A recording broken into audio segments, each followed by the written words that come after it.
Alright, alright, alright. Got audio. And we've got Kerbal. And we've got the chat.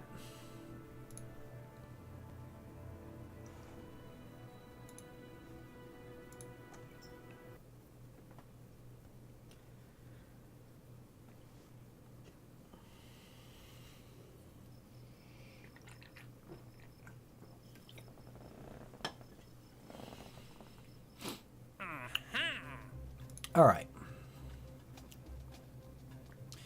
Some contracts I can maybe start to chip away at.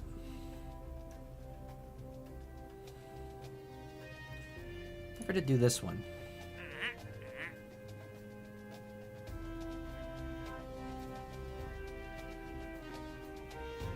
Still need area Batato. That might actually work with the craft that I was going to test out for Minmess. I now need to do a new satellite for this because our other one is out of contact.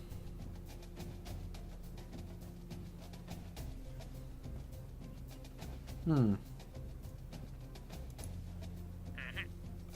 kind of off the cuff things we could do.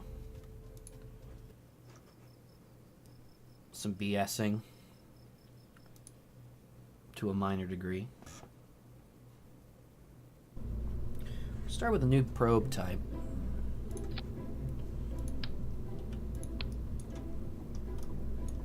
And maybe use this for that moon contract as well. That might actually be a good use for this. But I'm mainly going to use it for Minmus.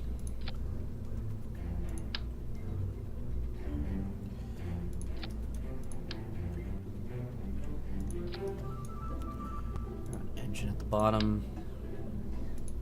Make it a spark.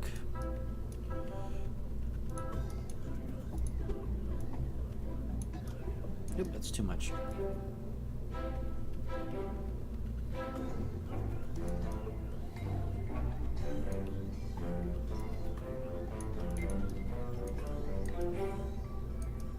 Okay, that looks pretty good. Now, gonna need some things. I'm gonna need antenna. That's 3 of those. We're gonna need landing legs. Actually, I've got a few options now. I guess I remember having these. I just, you know, being weird about it at the moment. Okay, a little one should do. 3 of those. Battery. Yeah, no, I know what I'll do. Okay. Throw one of those guys on there. It's a little weird having an octagon on top of a hexagon. It's kind of derp. I'm gonna roll with it because I don't have a hex version of that.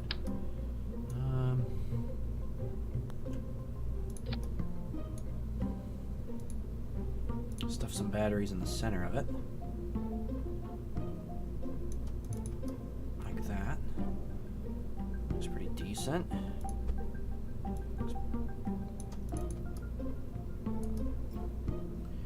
A little battery core. I could just put a little battery thing on there, but you know, I like to do things more creatively than that. Solar panels. That should do.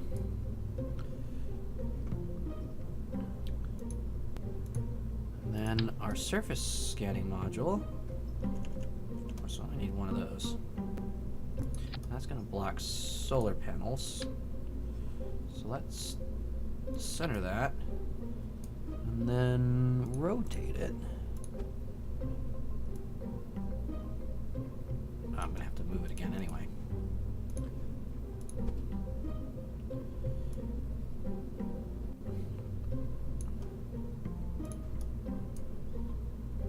Just a little more that way.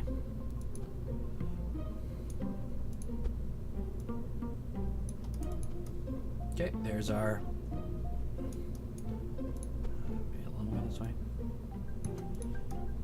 There's our scanner. Everything kind of just melded in.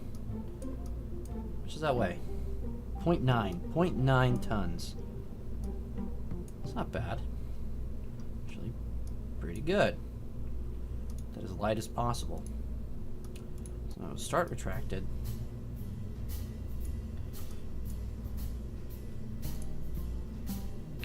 A small decoupler on there. And then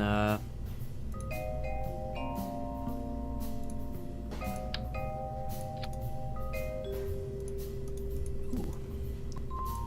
Yep, we're using that. Oh, that one's the one that's all gray. I don't like that one. Besides, I don't think I need that much. That looks like what I need. Terrier on there. Truss mounted. Okay. Even still only 2.5 tons. Pretty light, actually.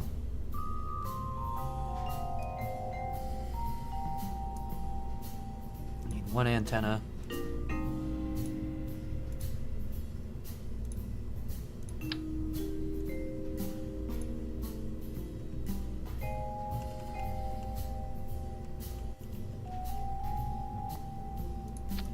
Of the inline variety. And so I don't end up like my poor rover. Let's put a pair of those on.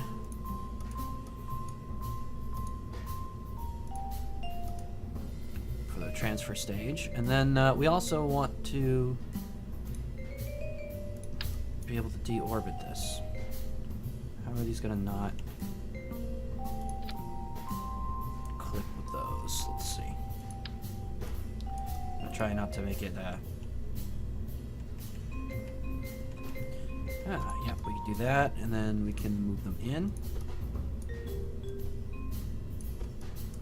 Let's start with this one.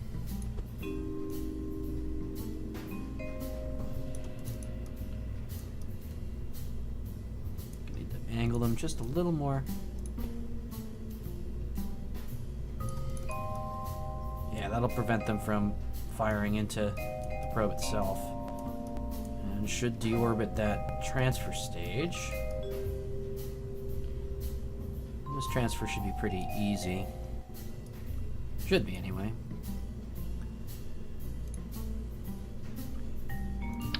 T12 decoupler. Payload fairing. I'm going to use the 18.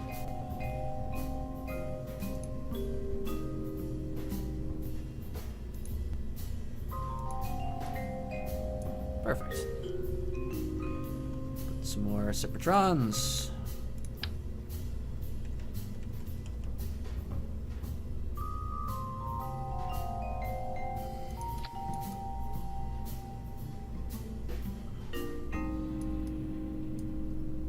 Check the lower stage.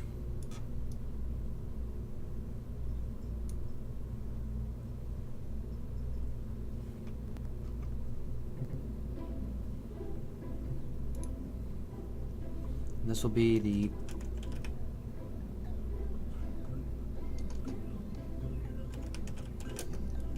prospector probe. Let's save that, because I do not know what I want to use for a launch vehicle, because it's only, well, it is actually now closer to almost to 4 tons. So our K7 might be enough. That might be the one we want to use. It is fairly cheap.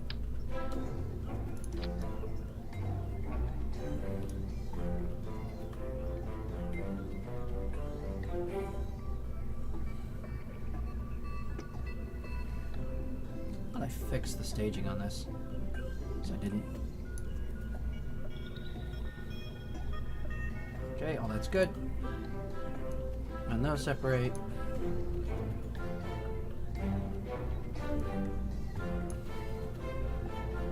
Bearing should separate.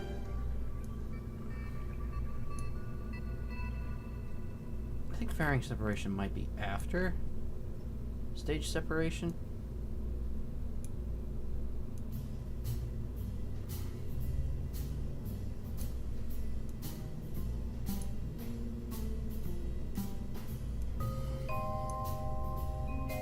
So second stage.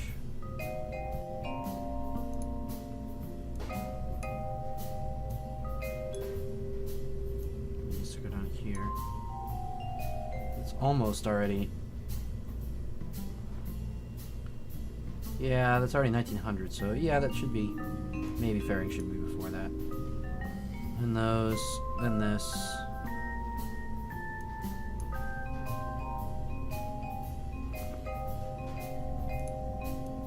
Should go on the stage with this.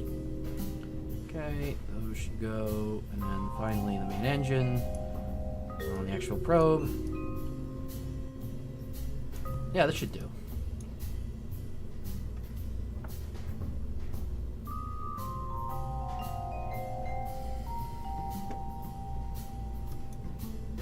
I think I might do a test run of this after this. Try this with the just the thermometer. Try to send that to the moon.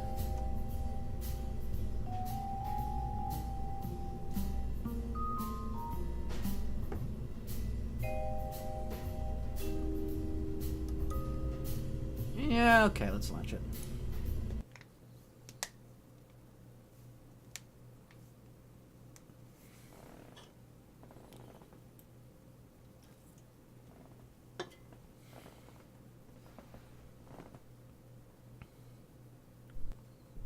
Could potentially be enough to make it to Minus. Oh, that is all kinds of wobbly.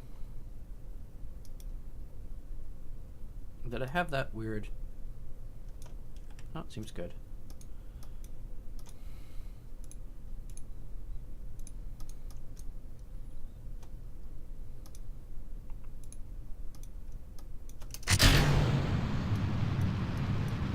Sometimes that makes it kind of tilt awkwardly. This seems to be alright.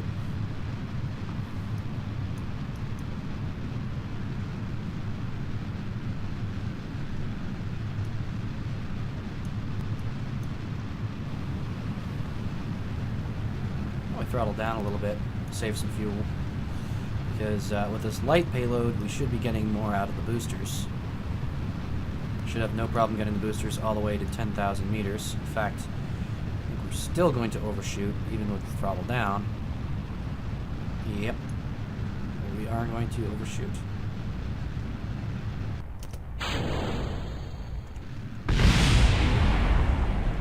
Throttle back up.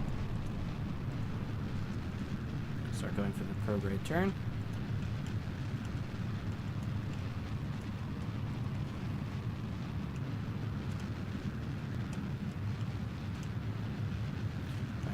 Tendency to roll.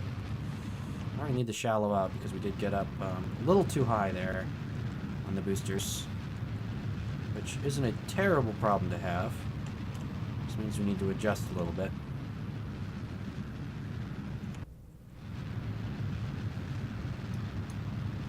Like I said, we are using a much heavier launcher than we would normally use for a payload this size because we intend to get it all the way to Minmus, and of course I forgot to launch the payload shroud anyway, so we did kind of just waste. Well, we are only at 50,000 meters, so okay, yeah, no, I did the right thing. I was gonna say we wasted fuel, but not really. And I didn't put any reaction wheels on this, or RCS, so that's why this is having such a horrible time trying to aim itself. We are fairly close to apogee as well, which is bad. So let's cut the engines, separate, give it just a little bit of thrust so we can actually aim ourselves prograde direction with the gimbal.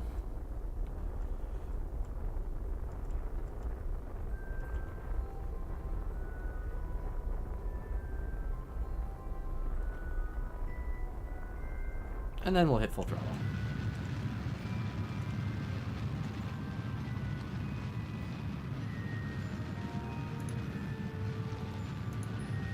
Chase prograde so we don't lose that altitude. We're quite close to the apogee. So nosing up isn't that terrible an idea. If we get too much closer, which we assume to be, leave us nosed up a little bit more.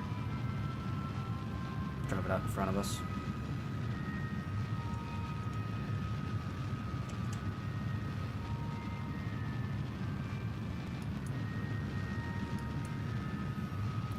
Start shallowing out once again.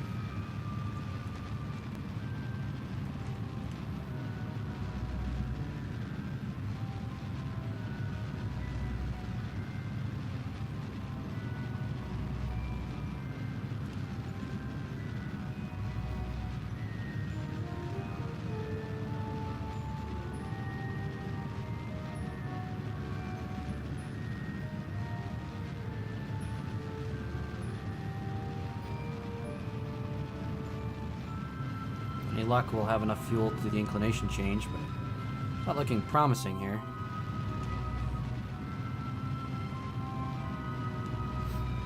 I did intend to do the inclination change with this booster still on. Second stage.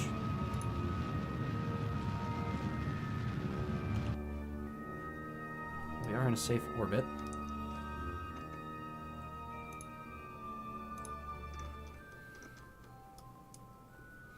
Inclination change is coming up. Descending node, 5.5 degrees. You go up 5.5 degrees.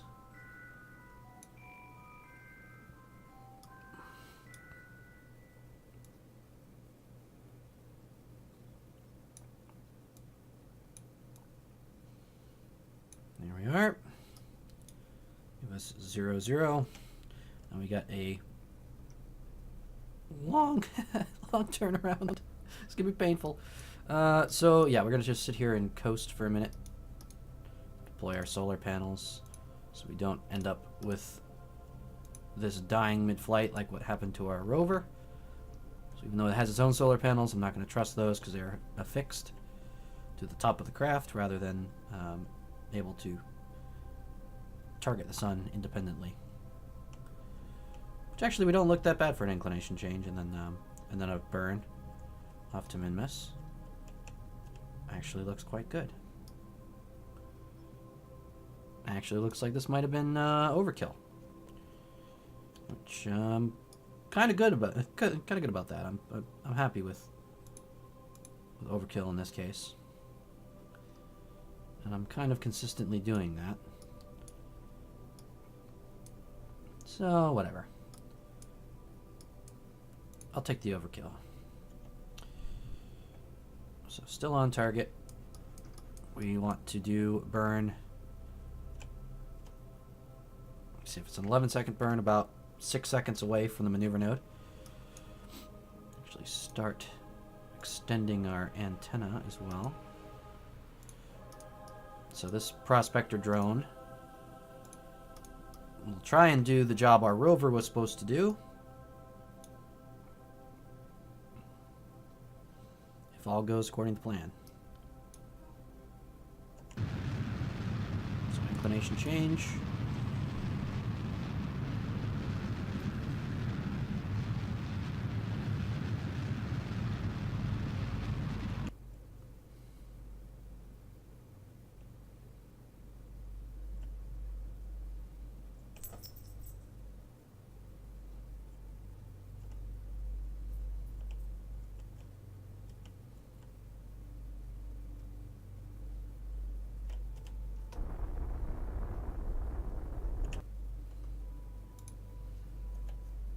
Perfecto.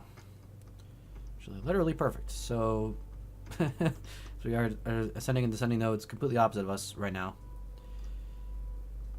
in the orbit. So that is the absolute correct inclination.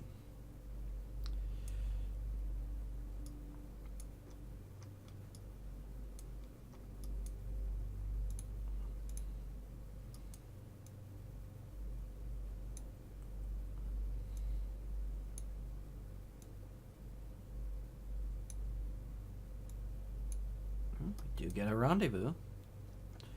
Burning from perigee, although that is, again, an overkill. I think fall just a little short of it. So we're going to want to do this burn actually fairly soon by the looks of it.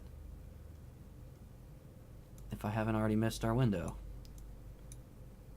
Nope, right there. Right there is what we want.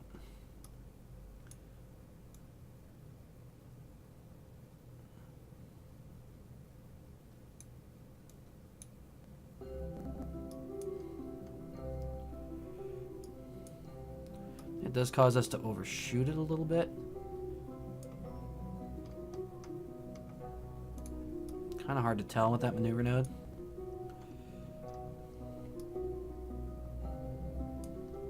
Also does a very bad thing, which is put our returning booster into very high perigee, which we don't want. We want something like this. This is much better. Gives a free return and impact to Kerbin. That is the kind of maneuver we want. So we're going to start aiming for that. It'll be a 42-second burn, so 21 seconds away from the maneuver node. We'll start our burn. We have just enough fuel in the stage. Almost as if I planned it. Almost as if I knew what I was doing.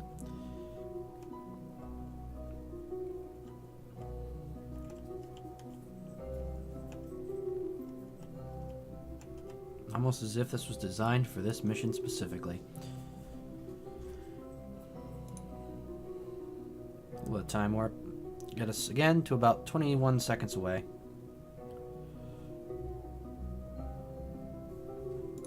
I'm going to overshoot if I'm not careful.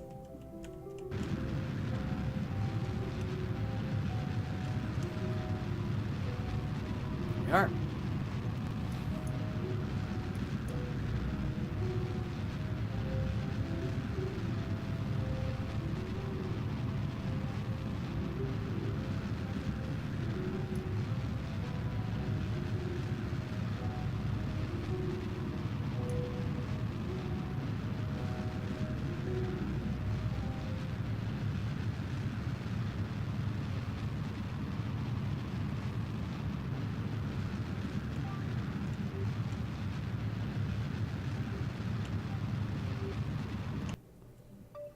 A little bit of correction.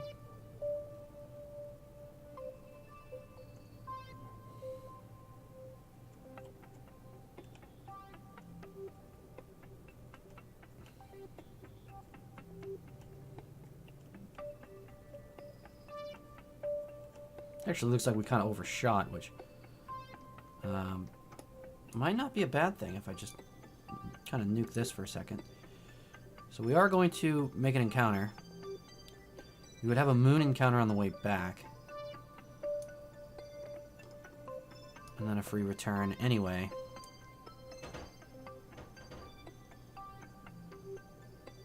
So it'd still be a free return. So I don't really see that as being a problem.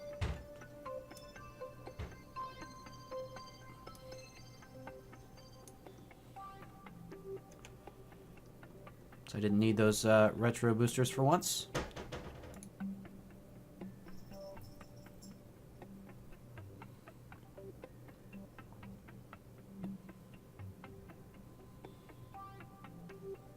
Oh, and this stage already has a Communitron on it. Because I just wasted an extra Communitron for no reason. Well, wasted a few things, but that's minor.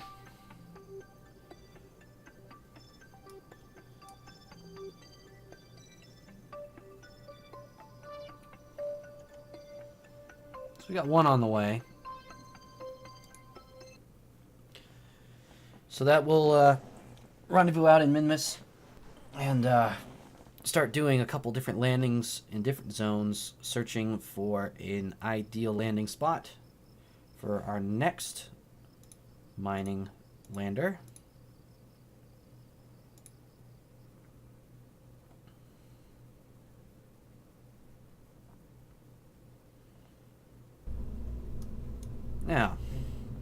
can use another one of these for the moon, because I do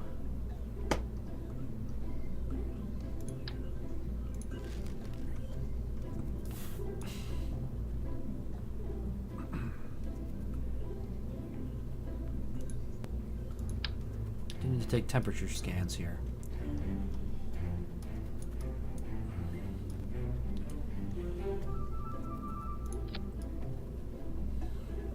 Rather than trying to do all that craziness again, we're going to try and do it with one of these guys.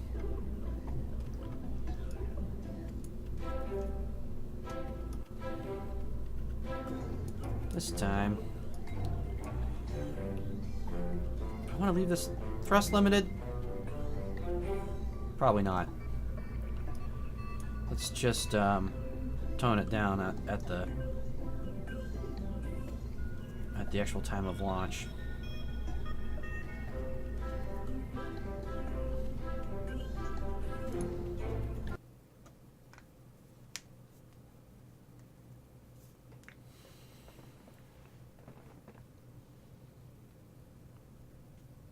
And again, I just launched it with the extra antenna for no reason. A smart man would have fixed that. And I do need to figure out what's up with these towers constantly messing up this launch here. Every time I use the K7 now. So let's throttle all the way down to 1/3 throttle. Go from there. That way we get a cutoff maybe a little closer to 10,000 meters rather than 12,000 meters.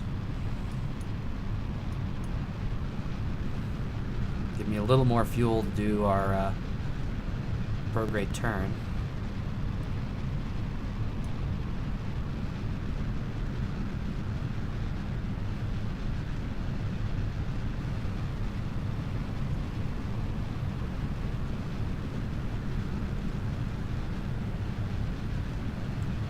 Slightly aiming retrograde, so I just did a very careful adjustment of that as well.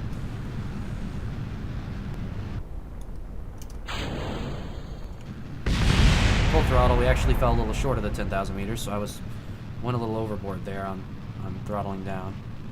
That's fine.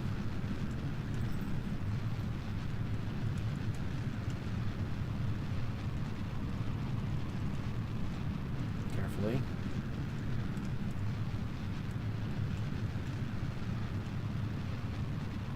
Are.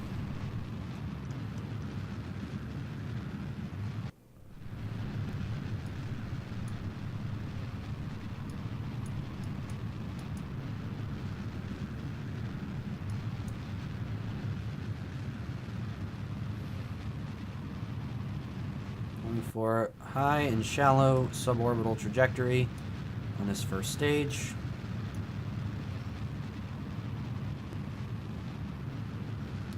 Give our vacuum efficient second stage a good head start, chance of getting us to orbit.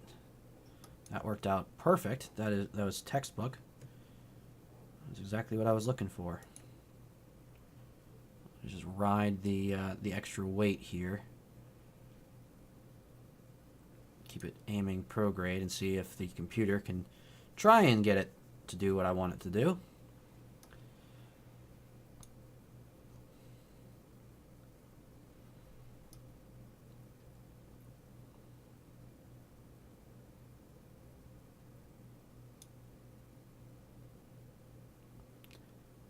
Of course, riding all this extra weight as we procrastinate moving on to our second stage. Makes it a little more efficient as we're conserving our momentum, keeping this extra weight on.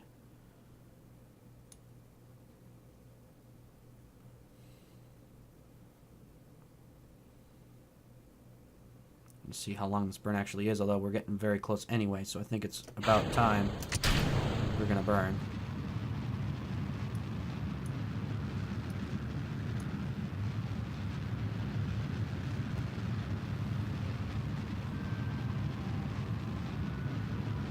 Yeah, we're a little late to the party on that one. But we'll just continue to track prograde rather than tracking the maneuver node. Should give us a little more altitude.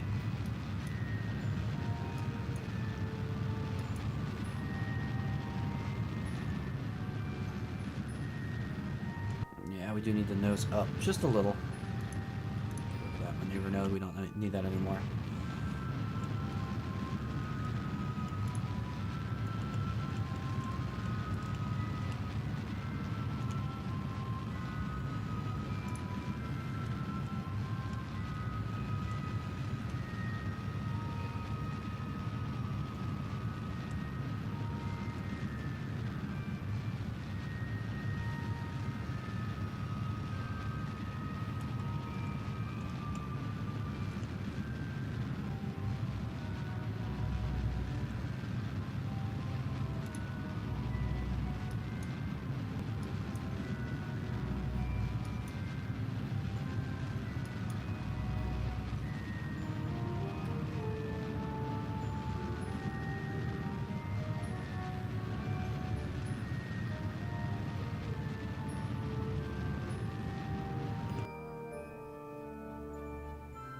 Fairly circular. Decent-ish.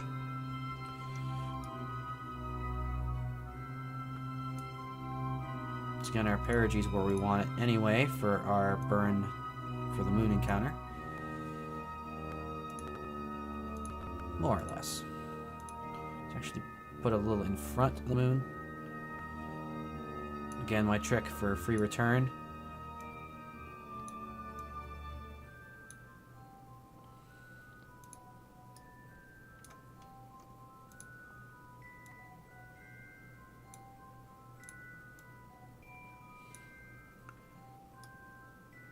Oh yeah, that is dramatic free return. That is a little more than we need to. Here we are. Bring our orbit down.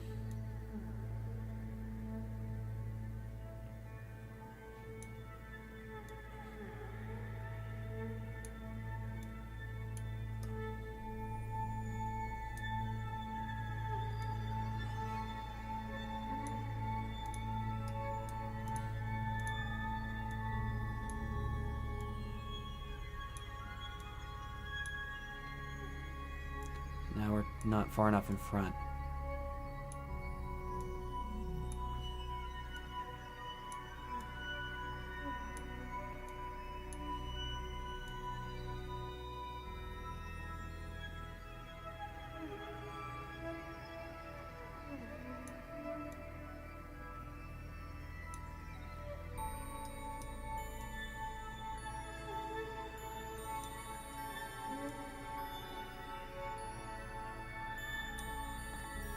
There we go. That's what we're looking for. So, we're looking for the moon to grab us and drag us backwards.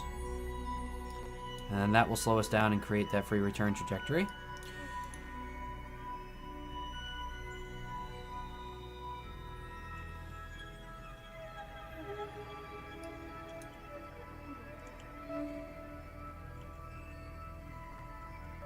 Without the need of an inclination change for the moon, this actually should leave us with additional fuel that we didn't have on the Minmus transfer. We're going to need more for the moon capture anyway.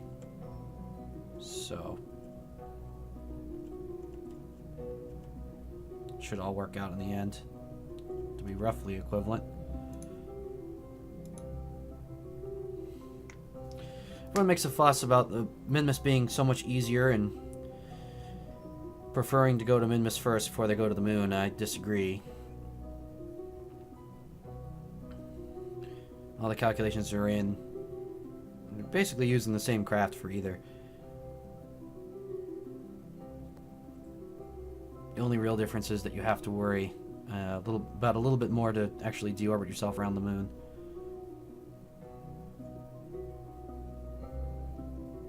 But that's just a matter of getting the right size craft into lunar orbit, which, again, I don't find to be much of a problem. Especially since you don't have to make those costly inclination changes.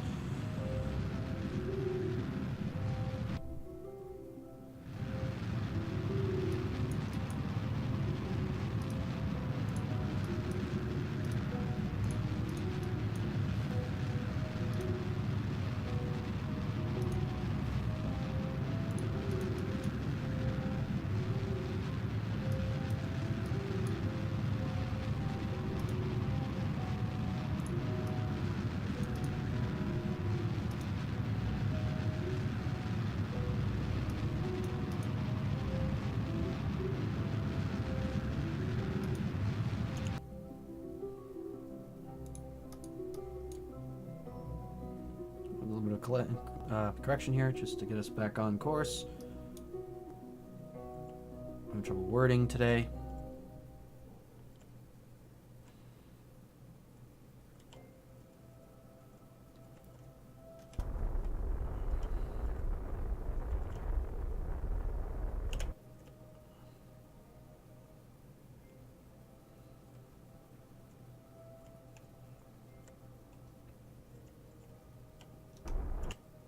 Yeah, overshot it a little bit.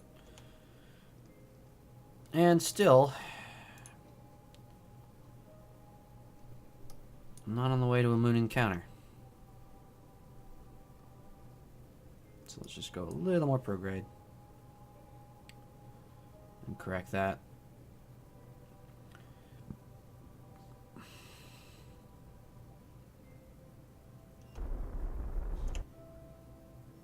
There we are.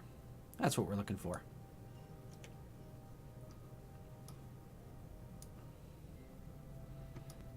All right, so 2 of those probes on the way.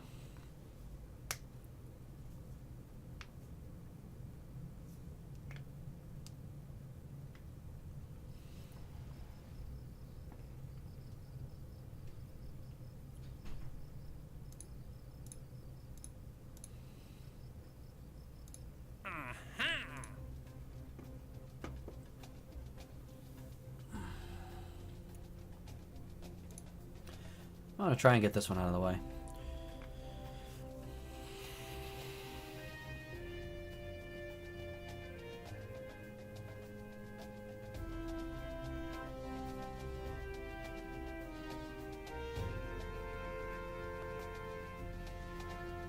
Activate the part through the staging sequence when all test conditions are met. I need to have the Cub flying at Kerbin between 41,000 and 46,000 meters, going between 60 meters per second and 260 meters per second. I don't know that our current jet is capable.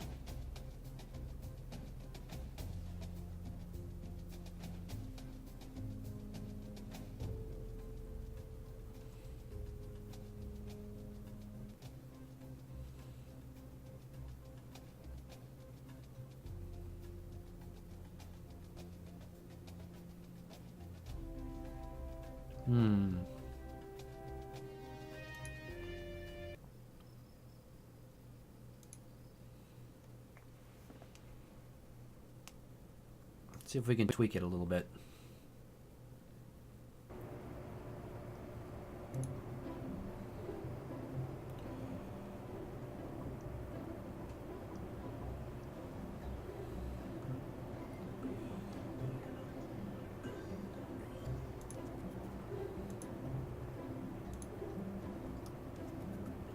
Drone version of the XJ4.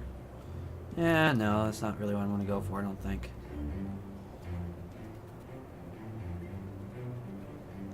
I have a lot of modification to make this work.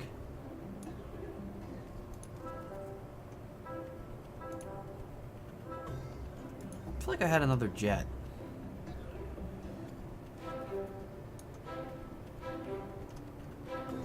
Oh, this is the Kier jet. We don't want the Kier jet. We want the XJ2. This is the non-passenger version.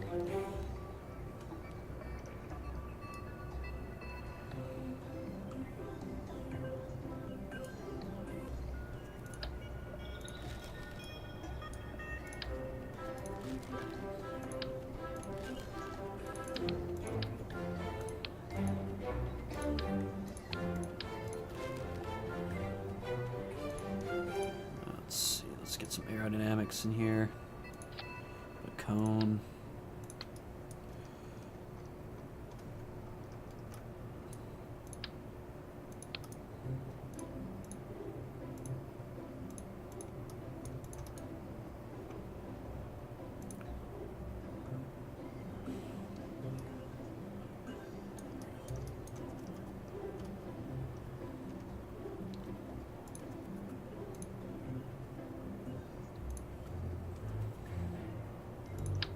Structural tube.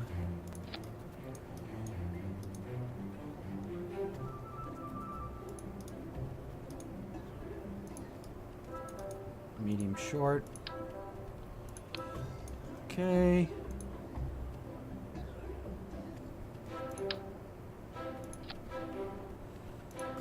All those guys in there.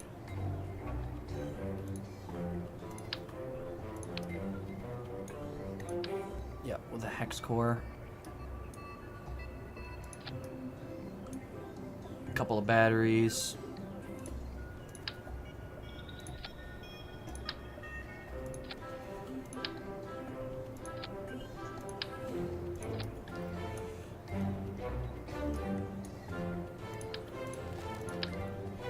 A lot of batteries, maybe.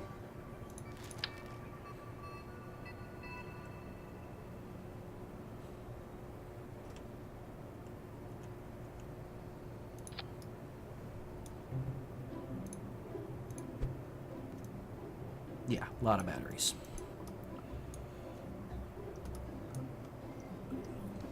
Okay.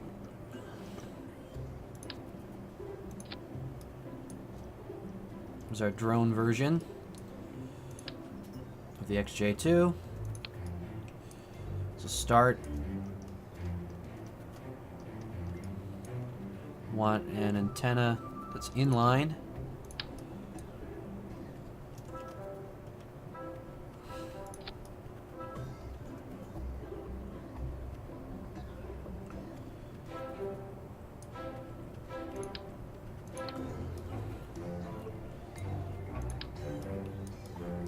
These engines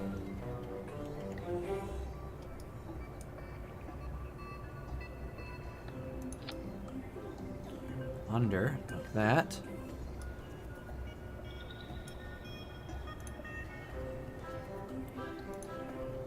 Let's put a second set of engines. Whoop. There's a little more chance.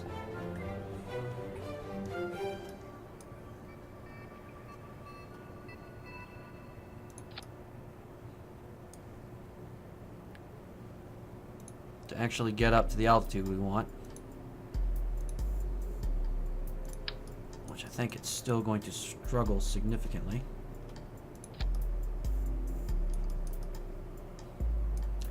Okay, and then we need the aerodynamics cones on the front.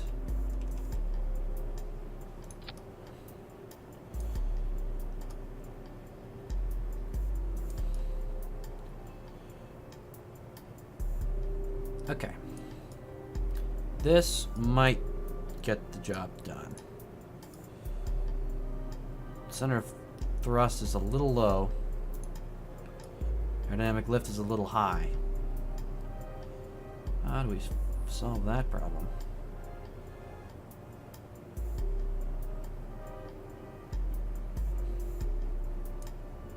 I think I know the answer to that, though I'm not going to like it.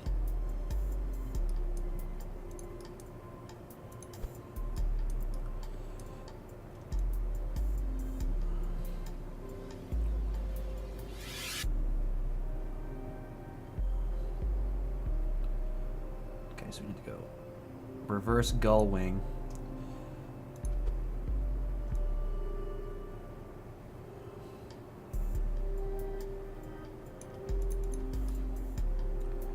When in doubt, reverse gull wing.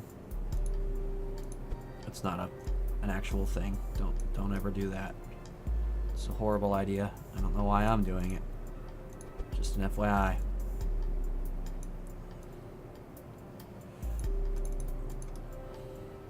In no way does Dude I Called You Bro recommend reverse gull wing aircraft.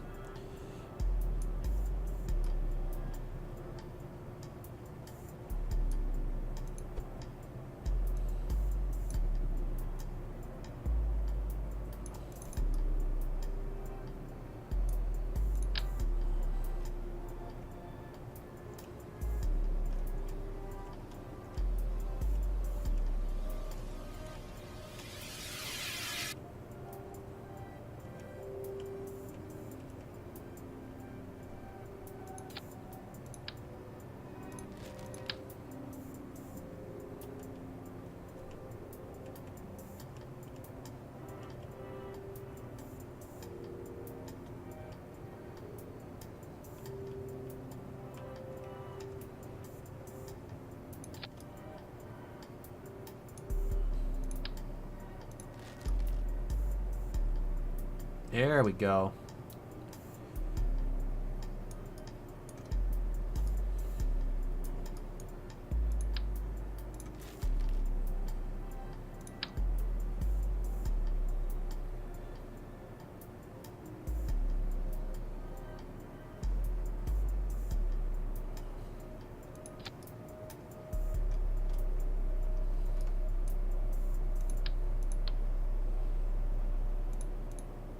Does give us a little more lift in the back. That is not going to work. That's not going to work at all. Another way to do that. So we can move our center of mass a little further backwards.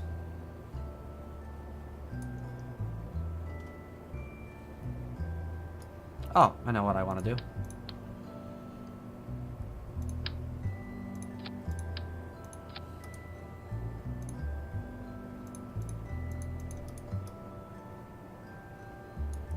We want that.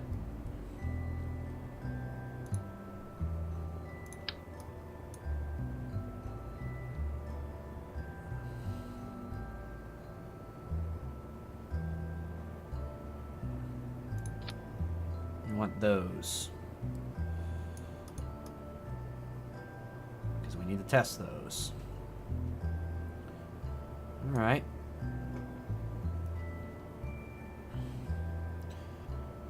And since we're in the mode of doing things in reverse,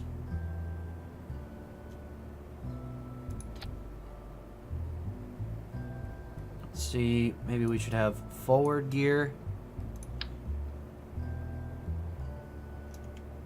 and then a tail gear like that. Although I don't like using the non-retractable. Well, that just kind of looks silly, don't it?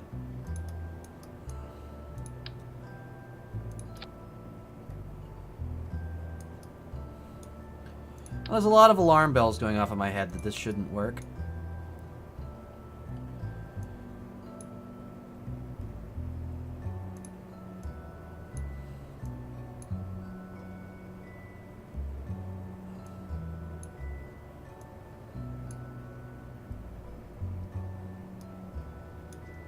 There's lots of things telling me this is a bad idea.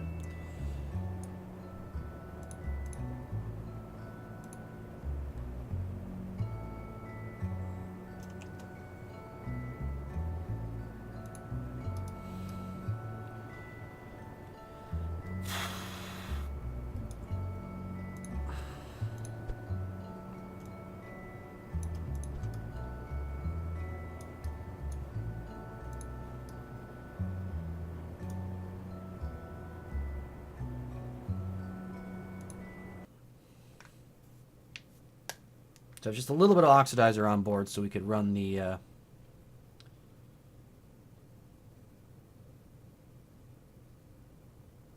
Cub engines. And of course we're doing this unmanned because if we did this manned, we'd probably kill the Kerman.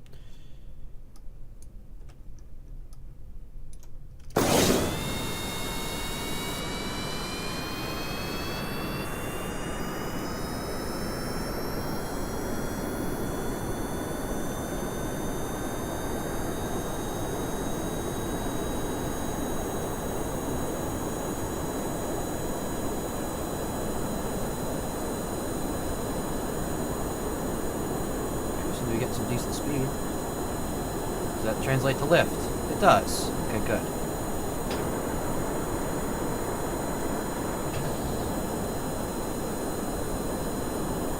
Okay, now we just need this monstrosity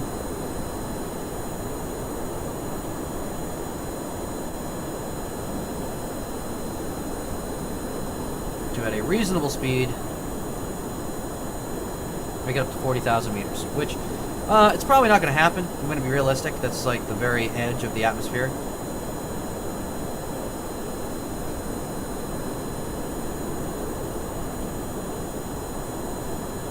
What I'm probably going to have to do is level out and then try to do a very desperate climb.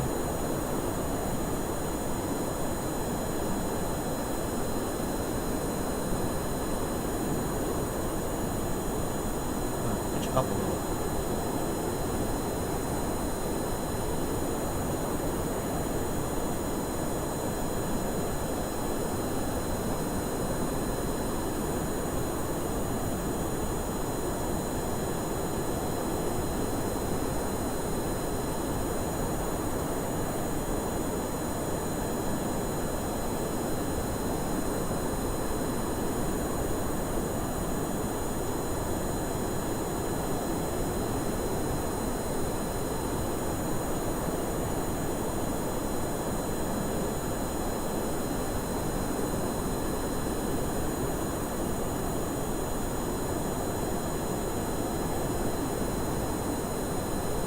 Letting us reach as high a speed as possible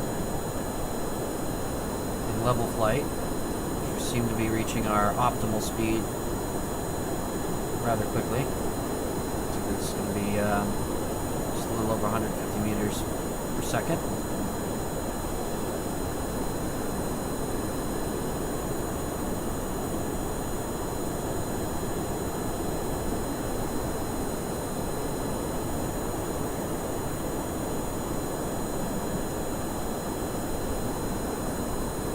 And it's going to turn into a very desperate climb.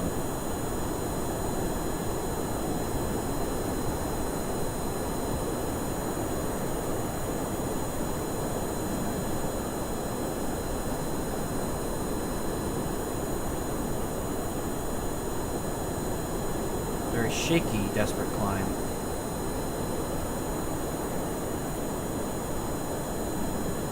It wants to roll very hard.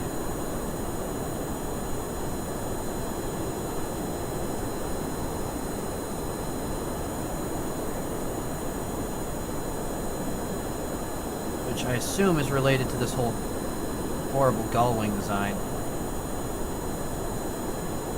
Alright, that barely got us any altitude at all, and we nearly stalled out, so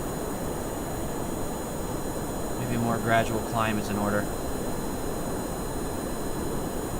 Let's get our speed up first.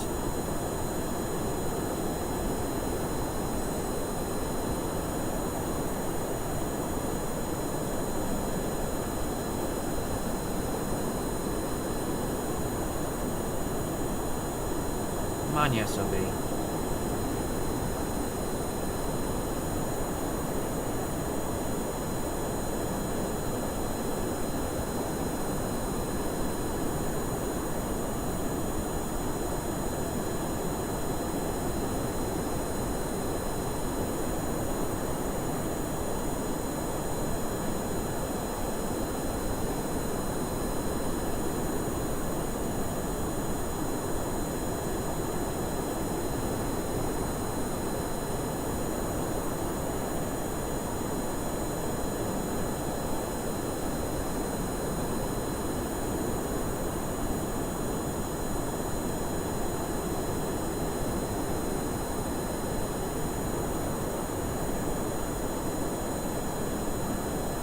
We are not going to get up to our desired altitude by a long way. We are going to be off. I just want this to accelerate again and hold its nose up. And that, as it is difficult. But I think we finally just got it. So.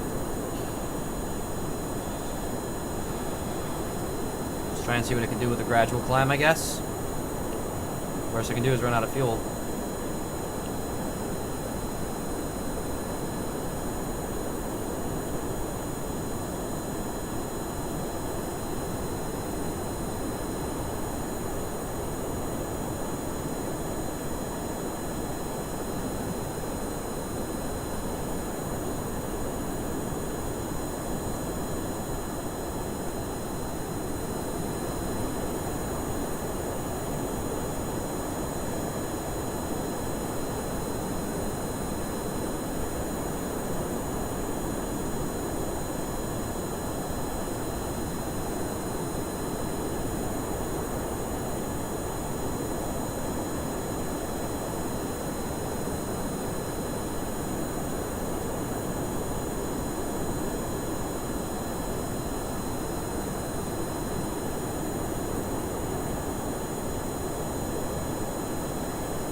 why it insists on nosing back down. That is very infuriating.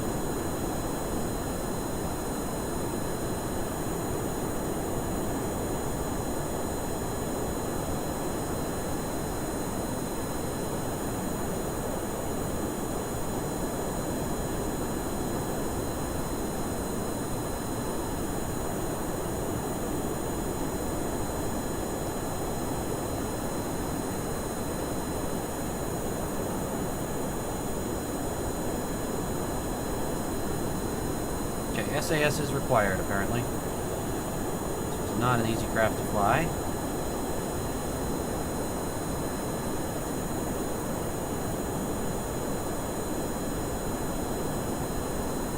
Try not to stall it out.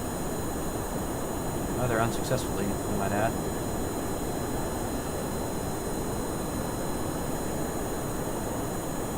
It has just this horrible tendency to roll. Pitch. Oh, and they're starting to stall.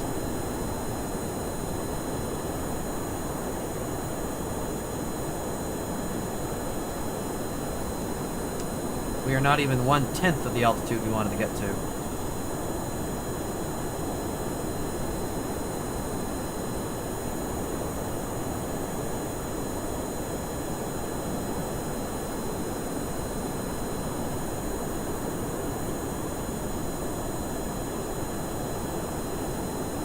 Come on.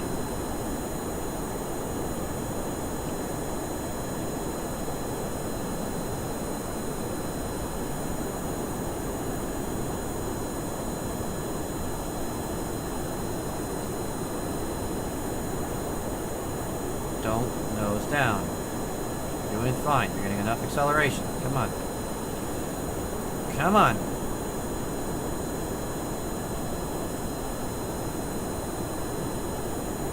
Stop. Stop. Damn thing.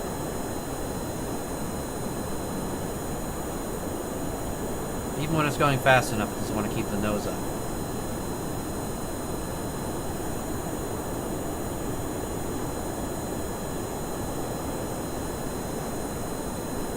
Alright, fine. Let's dive. Get a ton of speed.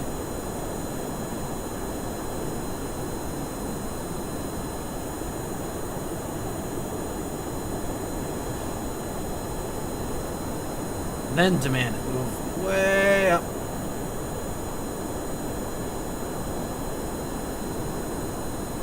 There you go.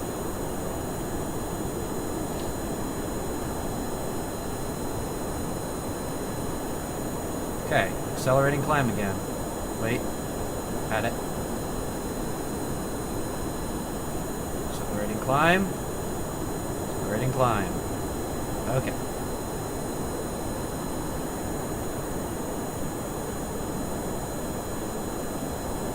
Just not even touching.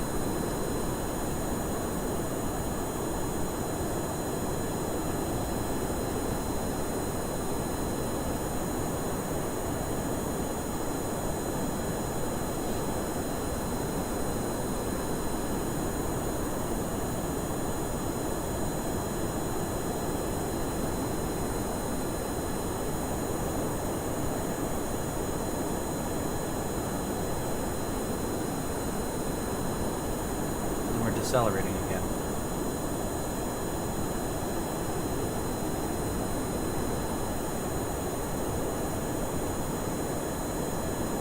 What the heck is this thing's flight ceiling? This is ridiculous. Why do these suck so bad? Or they don't suck, I guess. Back to their speed. It's phenomenal.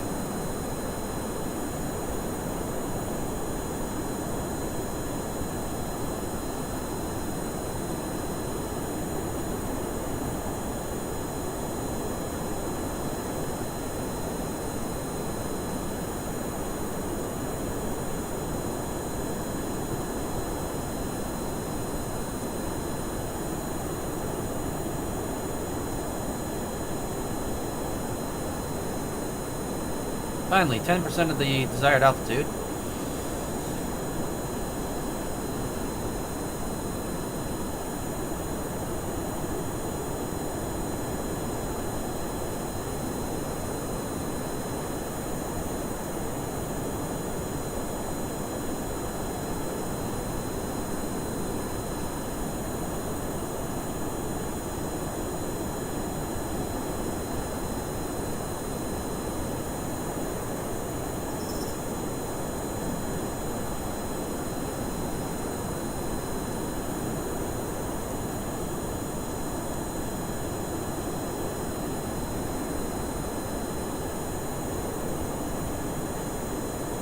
11% the desired altitude.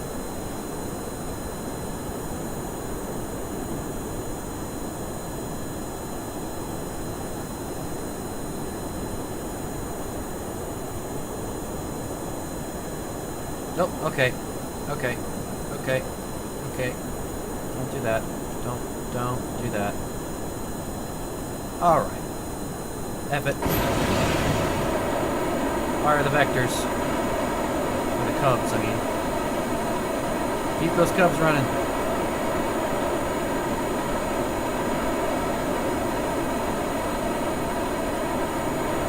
I run out of oxidizer real fast, but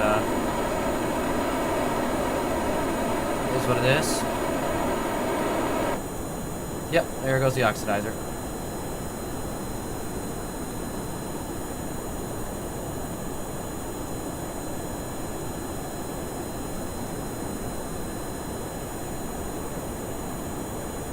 And these intakes suck, or they don't suck. They don't suck enough.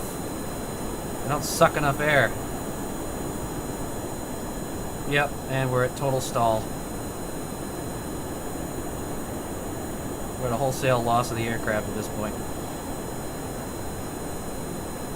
7,000 meters is the best I could hope to ever get to with this, so that is not going to be our ticket for closing out this contract.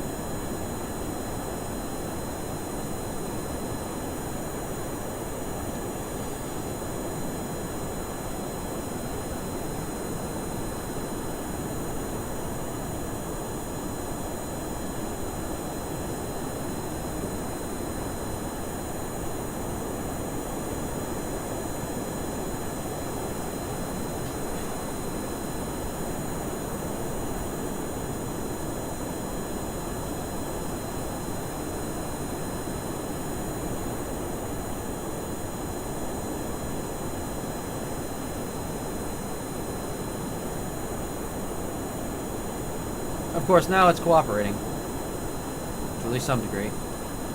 It's slowly accelerating. 5,000 meters.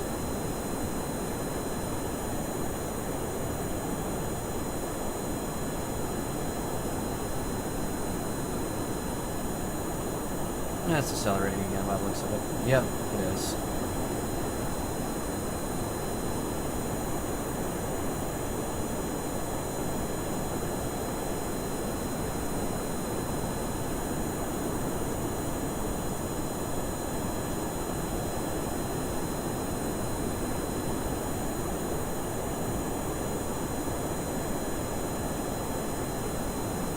I just gotta think, how am I gonna get to 40,000 meters at such a slow speed? Between 60 and 260 meters per second to test those engines.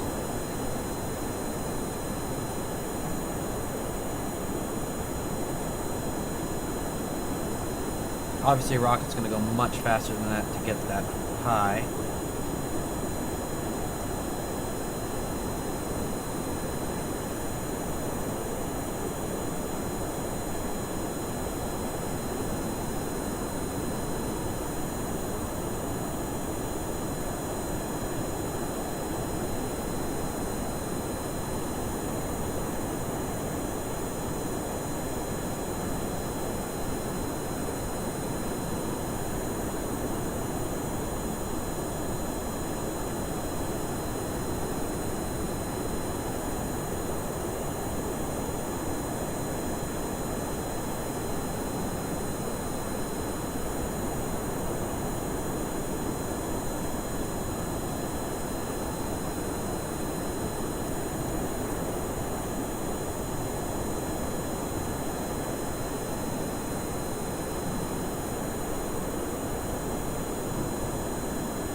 Yeah, it's fairly stable. It's just a very underperformer.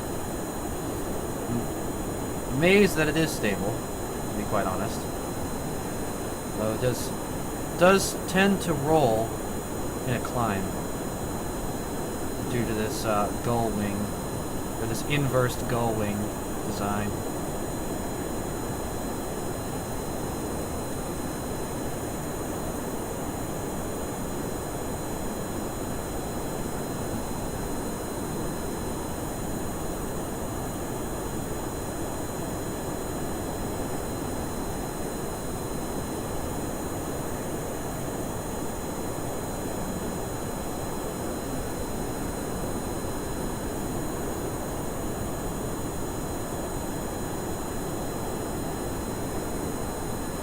kind of vomit commented, which is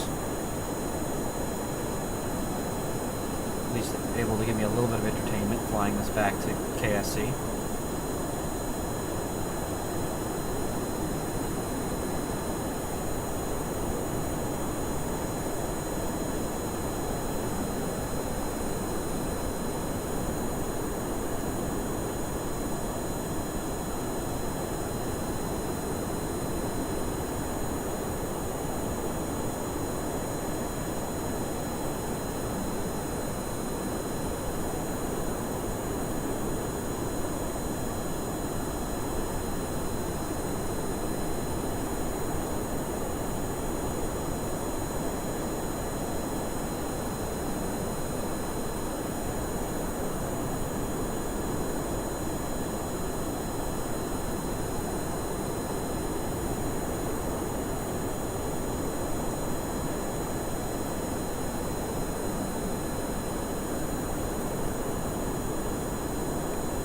Well, it's going to be back to the drawing board.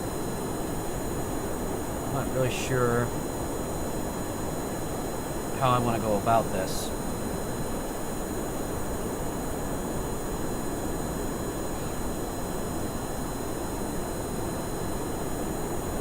I have an idea that's a little on the crazy side, but I don't know if it'll actually help or not, because I gotta try and get the altitude without getting the speed up somehow. Which, with the higher tier jet technology, probably wouldn't be that bad. But what we currently have, not so good.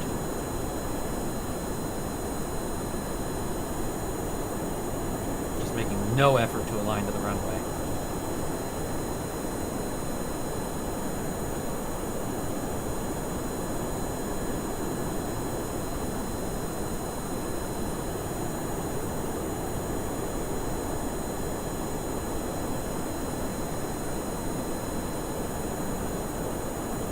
Although, maybe I should, because I didn't actually consider if these are still at the center of mass. We should be fairly close. Yeah, they're going to be close to the center of mass. It should be fine. It'll be fine. Just cut the engines.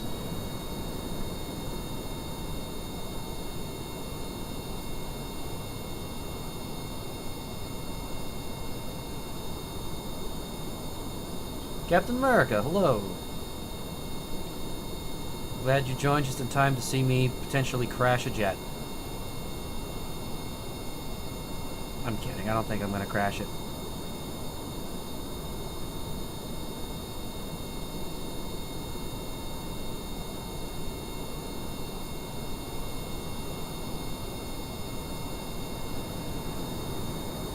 I think I've got it under control.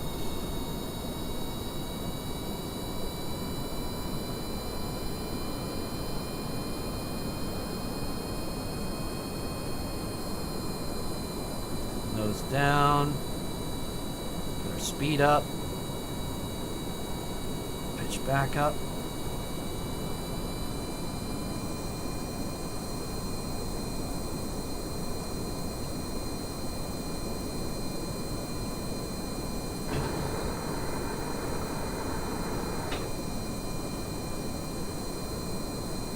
As bad as I am lined up for the runway, it's almost tempting to try it.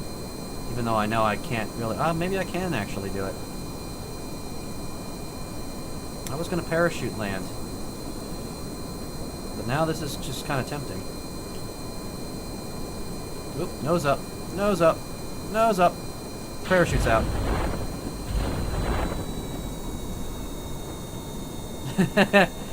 I went for it, and it was not looking good. And hopefully these parachutes are going to slow us down enough. Yep.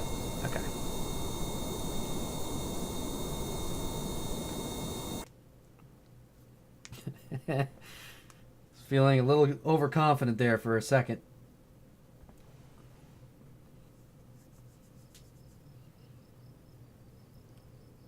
Alright, so that little drone did about nothing for us at all. Let's see.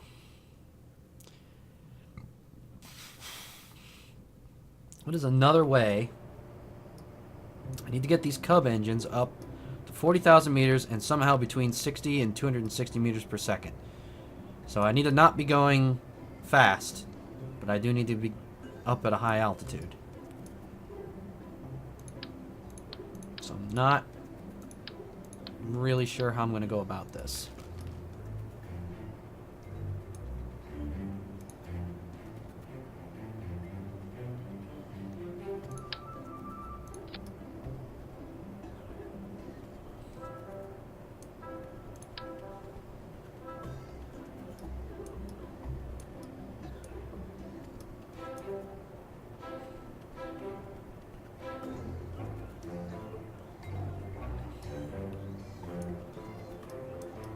So it doesn't really need to function, I just need to stage it.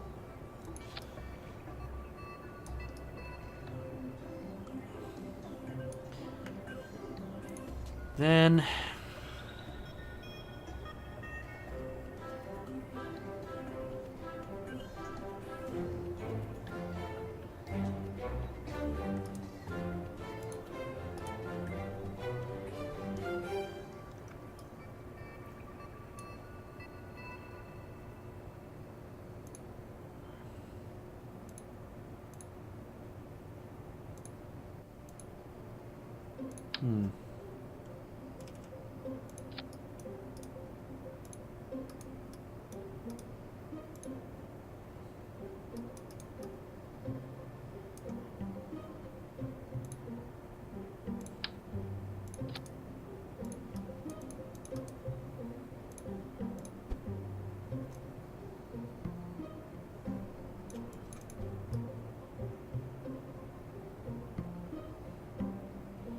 Cheetah engine, maybe?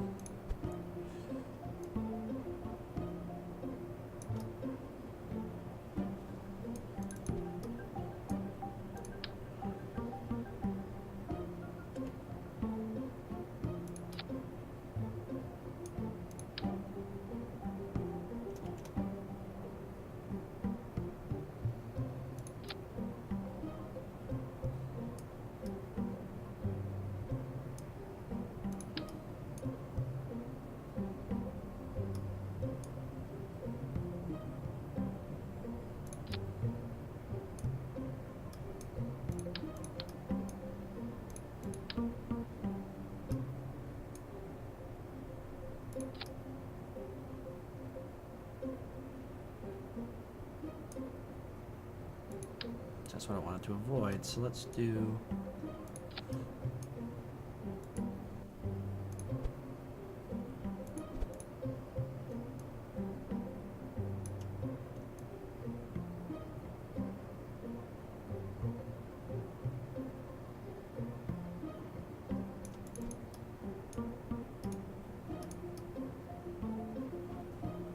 That looks goofy. But, we might be able to make goofy work. It's not stable, though. That we won't be able to make work. So we need to make it stable.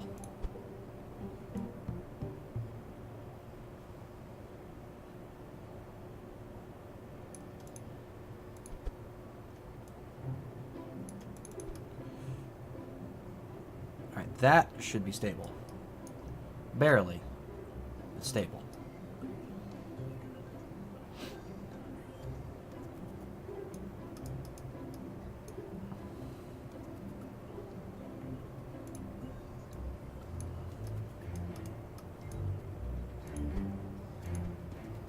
I don't like building planes either.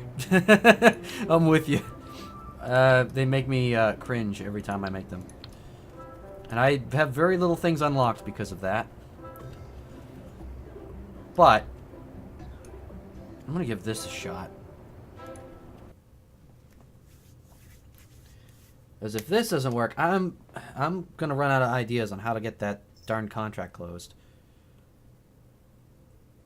I think I tried this before with a plane and failed miserably, and I don't remember what episode that would have been, like how many days ago that would have been. Or if I imagined it. Maybe I just was imagining it when I was trying to come up with a way to do this.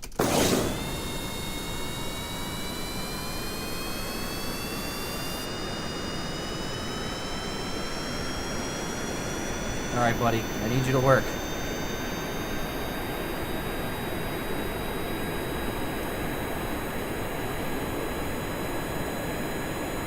Cue time for me to fly. Ooh, I would definitely entertain an idea if you have one to offer. If your idea is to fall off the end of the runway and blow up, I might already be doing that. I'm not sure. Yeah, it's looking like I'm going to be doing that. Don't have the right lift for this. Oh God. Oh Jesus.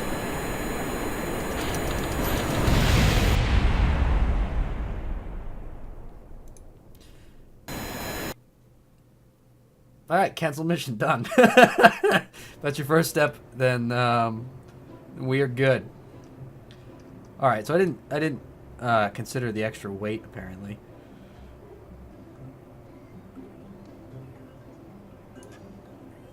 So we didn't have enough lift to get the darn thing off the ground in the first place.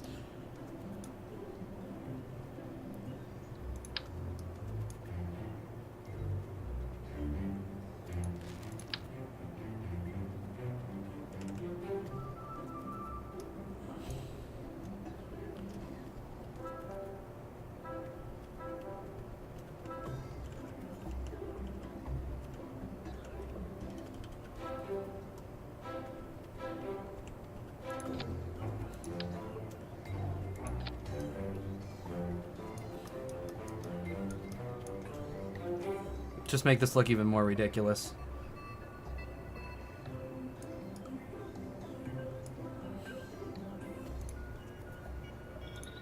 I'm just gonna move it again forward on our center of mass though, which we don't want.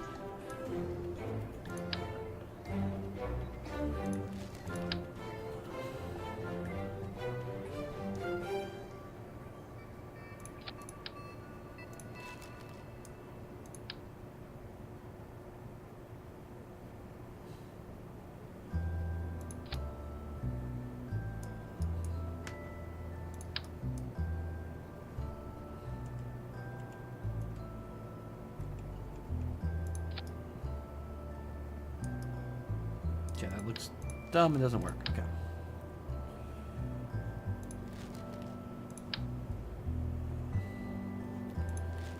So we need these back.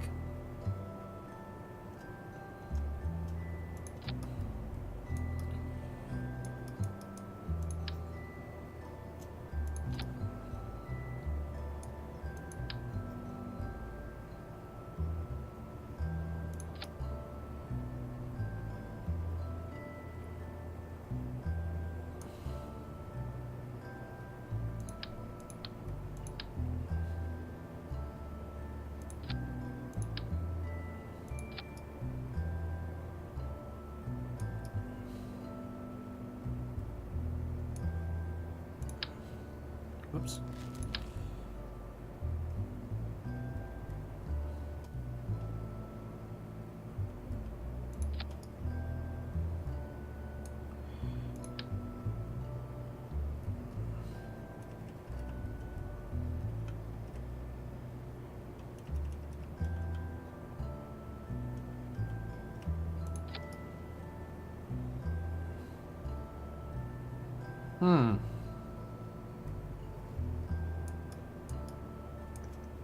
This is doomed to failure, I think.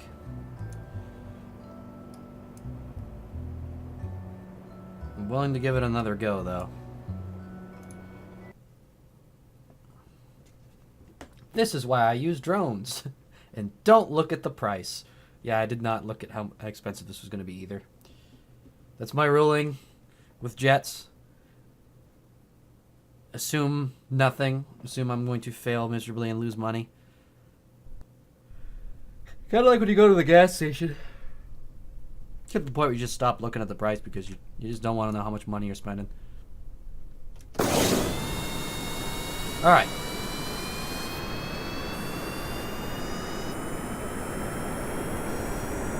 I like that there's still some remains of that probe down there, actually. there's some pieces of the last jet just sitting at the end of the runway.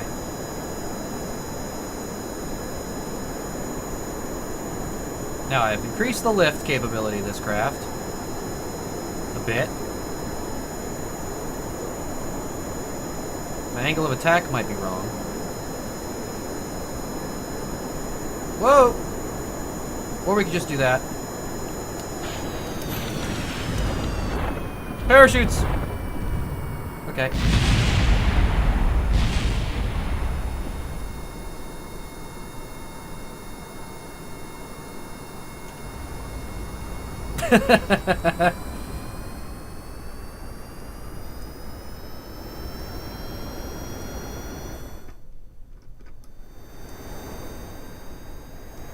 Well, we're making progress.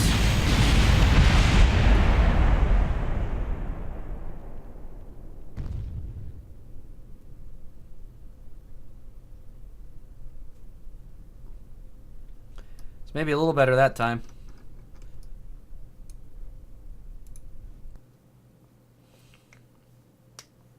Alright, so yeah, different approach. Different approach required.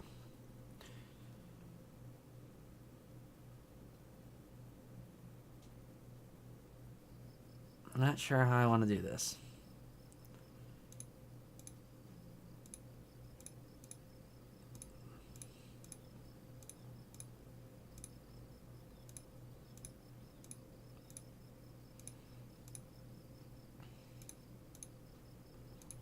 Let's read that contract.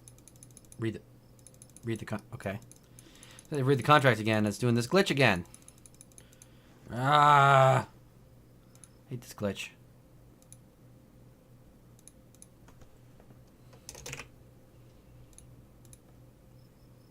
Okay, hang on. Gotta restart Kerbal.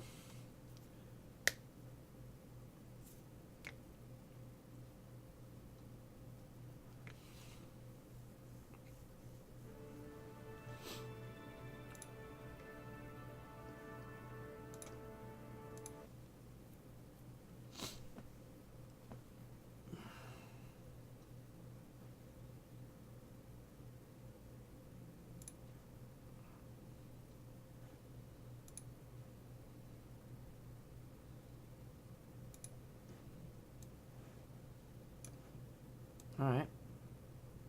Just keep it up this time.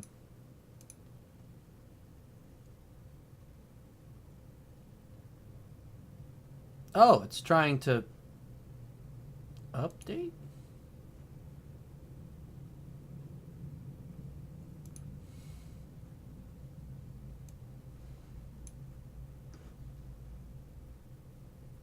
Can't really tell. Looks like it's trying to update.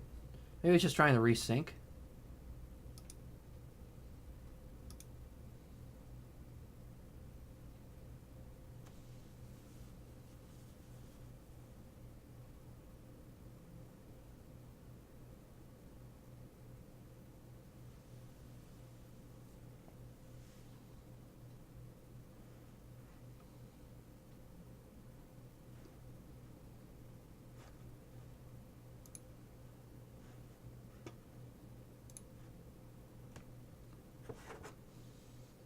That time I built a jet so dumb the game couldn't handle it.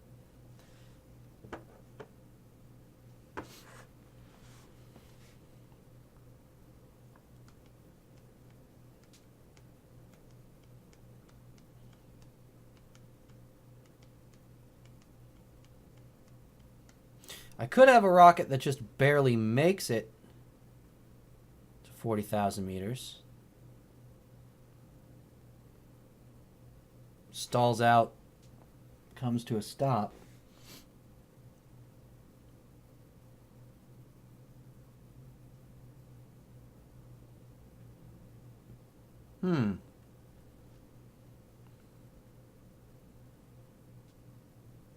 That I think I can do. So 40,000 meters would have to... Basically, that'd be the end of its flight. So I need to make a rocket intentionally that fails to make orbit.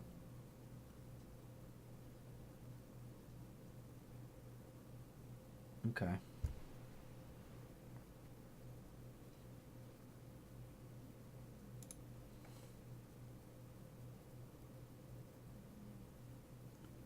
All right, this might take me a second to figure out how I want to do this. So, I'm not going to bother with a fancy core then. This is going to basically be doomed.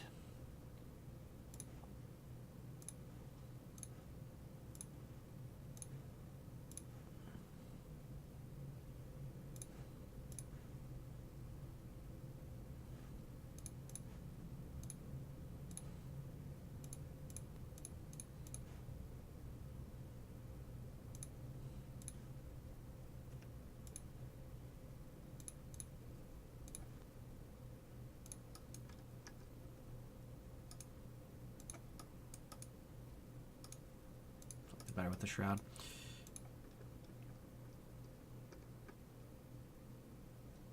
Okay, this may seem stupid, but this has too much delta V.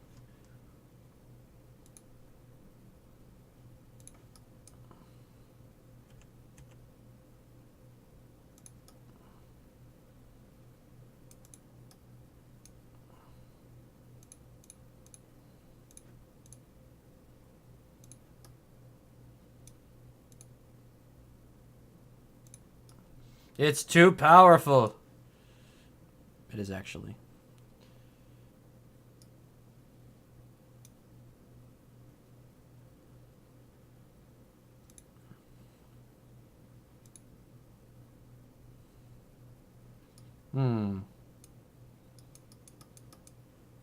Of course, need the engine on it.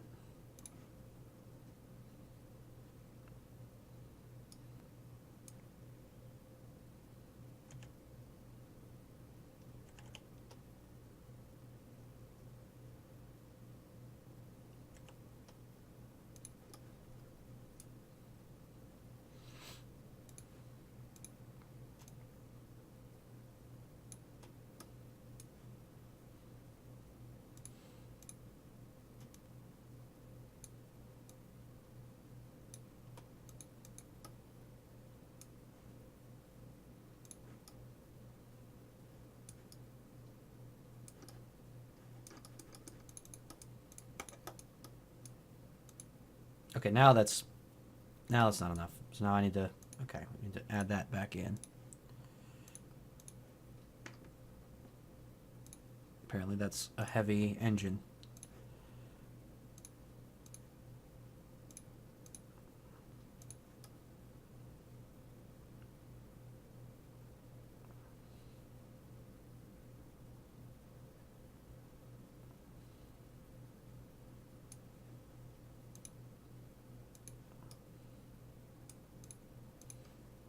I think that's still going to put me just a little short.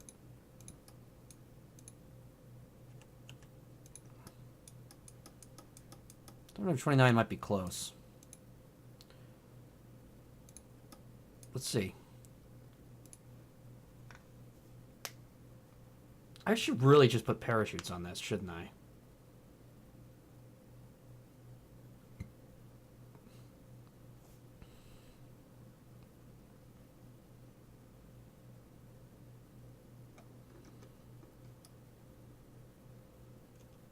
Like I'm kind of debating.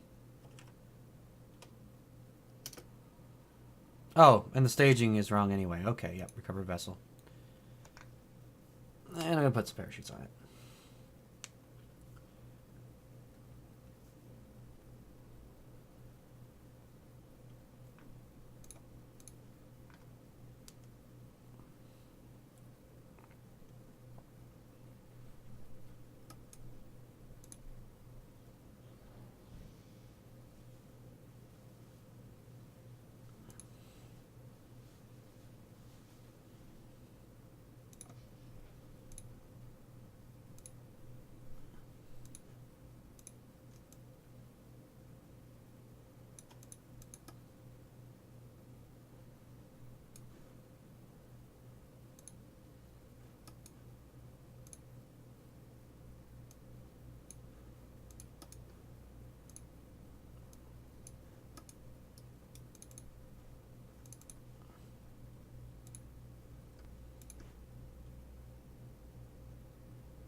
Oh, I see what was happening with the Delta V.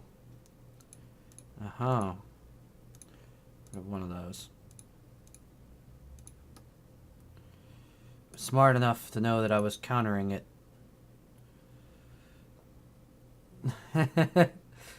I'm silent but watching you. See, that's perfect. Having just cat in your name, that's what a cat should do, is silently watch you and knock stuff off the table that was important to you. Let's see. Now an antenna. Okay. This just doesn't seem like a smart idea. Has it ever stopped me before? No.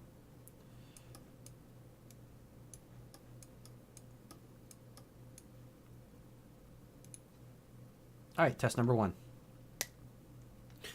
So my goal, get this to about 40,000 meters, between 60 and 260 meters per second, and I don't know, maybe not have the thing blow up.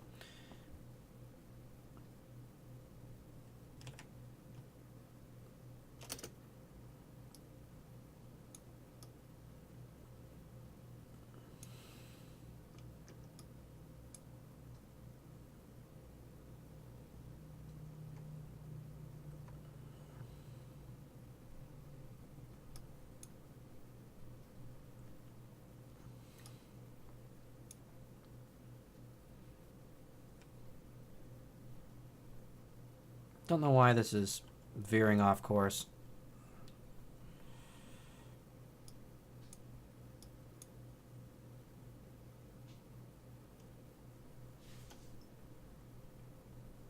And it is heavily veering off course.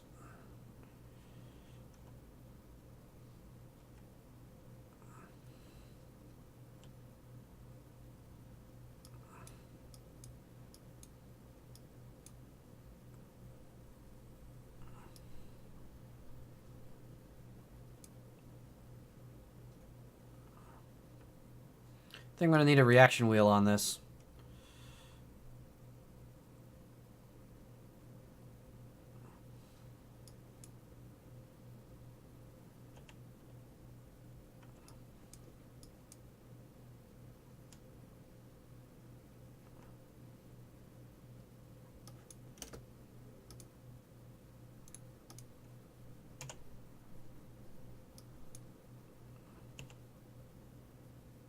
Yeah, it slows us down a little bit.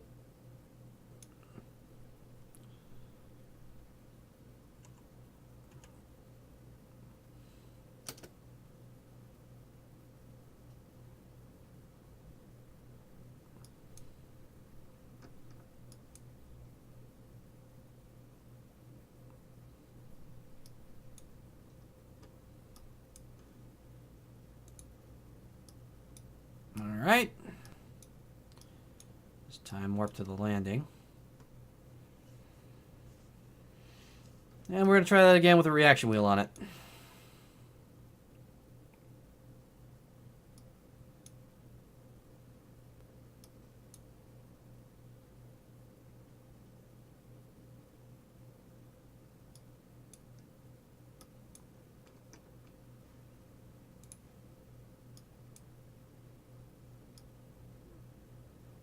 Wonderfully derpy.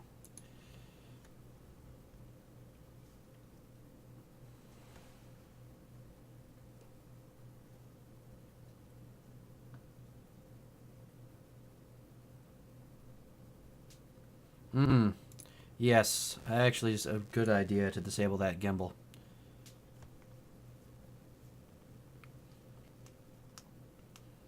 I'm gonna check though. I feel like I thought I had double checked to have that center of mass lined up, but it might not be.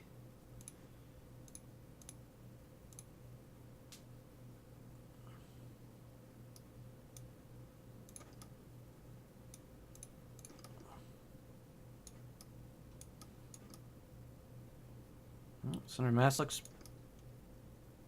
pretty well lined up to me. Looks kind of dead on.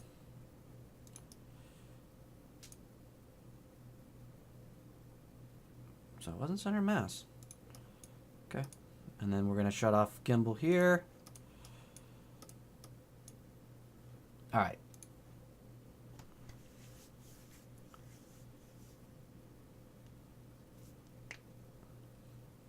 Test 2.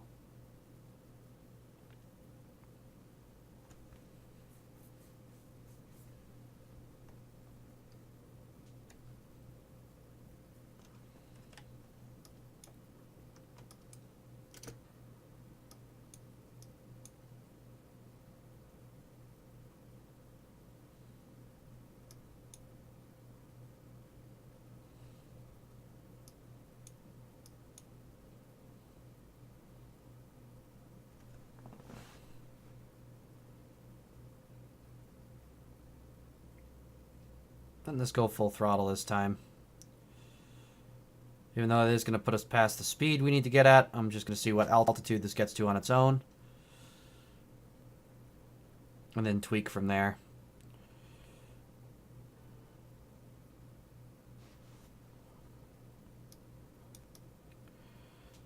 Let's see.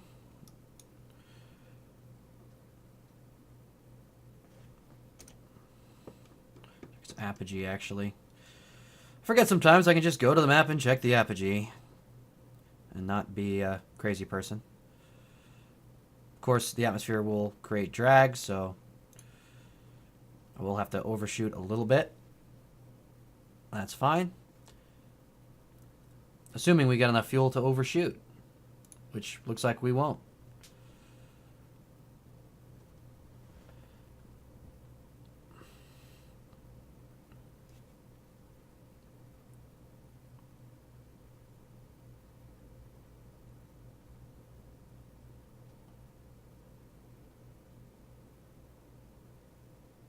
Just a little short. That was actually very close. I think if I put one more fuel tank on this thing, it'll do the trick.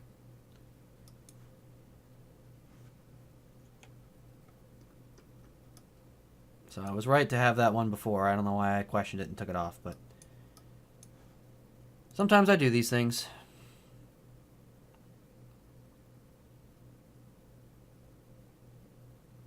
Yep, speed stalls out.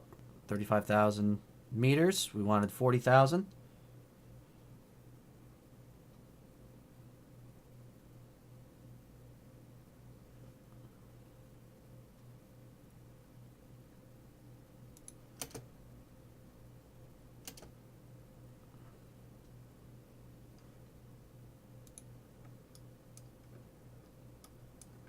Time warp a little bit.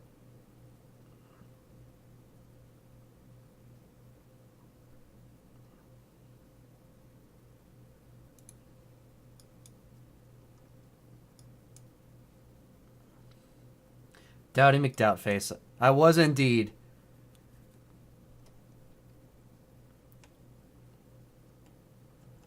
That is definitely what that was.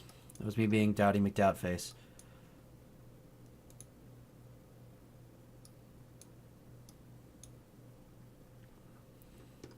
Actually, it's kind of funny. It looks like the parachute's coming out of the engine.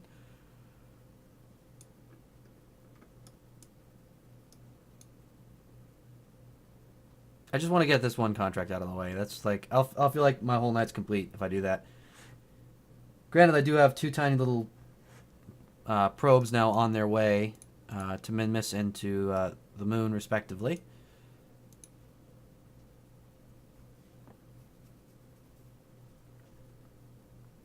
But this will make me very happy to get this annoying contract out of the way. I might actually also try and launch a sun probe to replace the one that fell out of radio contact, since we do have a contract for that, and time is a ticking.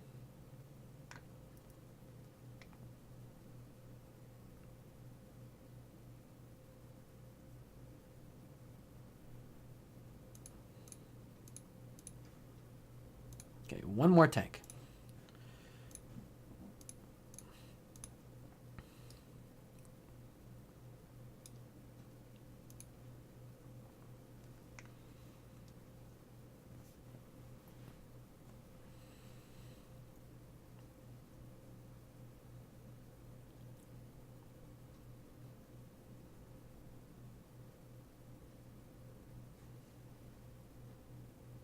This actually is reminding me of my my mission for an underwater probe. A rocket-launched underwater probe, which I found out does nothing, by the way, if anyone was curious. There is no science to be had under the oceans of Kerbin.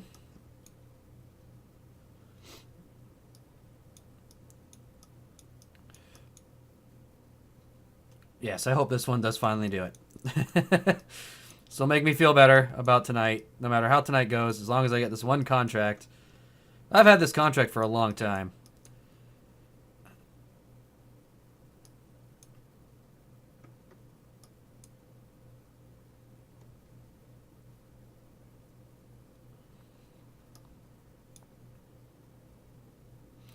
And doing it with a reusable rocket, no less. Which I could have been doing all this time instead of trying jets and smashing them into the ground.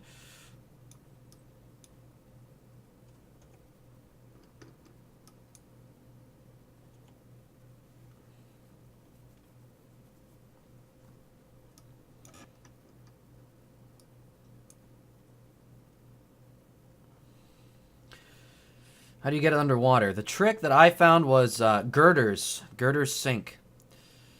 I think that might have been one of my very first streams for this. It might have been like stream 4 or 5. Maybe. But what I ended up doing is I had a rocket with a structural tube. Structural tube separates once it gets out over the water. Basically like a cruise missile over the water. Separates. Parachutes down. Girder goes in the water, drags the whole probe down, and then eventually the girder exploded from the force of the pressure of the water, and then the whole thing came back up to the surface. It was very beautiful. It just sucked that there was no science to be had for doing that, which I feel like is cheap. All right, so this should get us to the altitude that we need to do this darn test. Between 41,000 meters and 56,000 meters, going between 60 and 260 meters per second.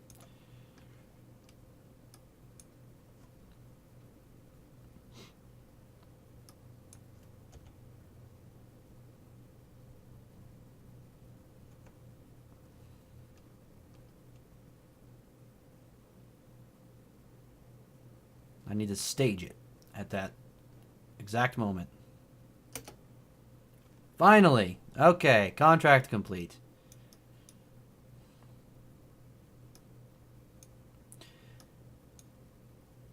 Yeah, it was a fun thing just to do. I am actually disappointed that there wasn't anything to collect for science. I almost want to send my video back to the developers and be like, hey, look at this really cool thing you could be having people do. I think there is a mod for that, though. And people who aren't me that just pick up mods would just be like, yeah, just get the mod.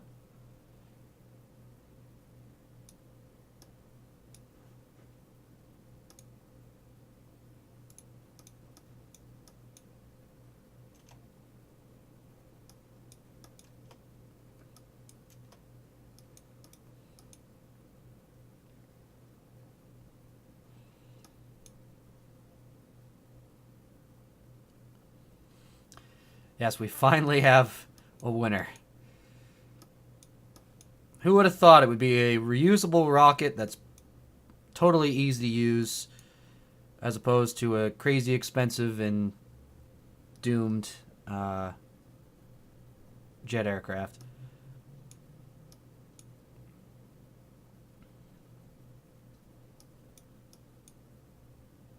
I still have component recovery missions as well. Although I don't think I'm up to rebuilding my component recovery vehicle again tonight. Considering I was too foolish to save that last time.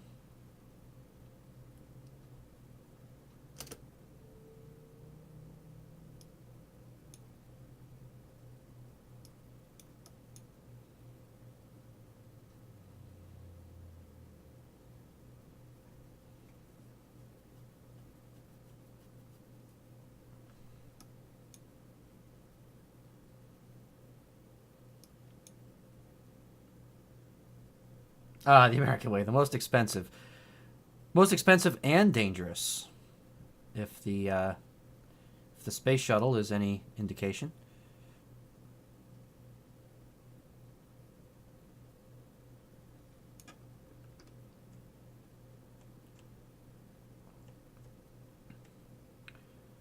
That was one thing I marveled at, is that the space shuttle,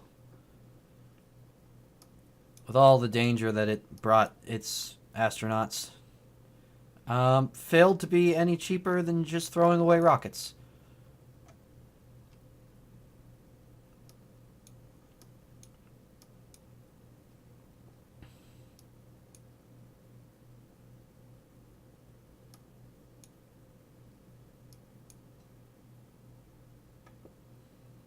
The only thing I can truly give to the space shuttle was the fact that it could bring stuff back. But I'm hard pressed to give any examples of when it did that. Like, I know the Space Lab missions, where it brought little labs in its bay and then reused those labs, I guess.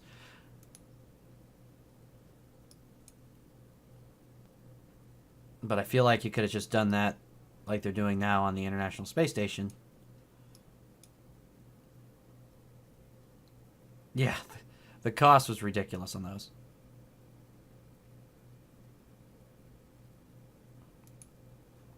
When they went to the SLS and were like, you know what? It's going to be actually cheaper to just throw away these space shuttle engines and make disposable versions than to actually refurbish them. That's saying something. And they had to be refurbished every flight. What's up? Trying to knock out some contracts, and I think we got a winner for one of them. That even landed straight up. That was kind of cool.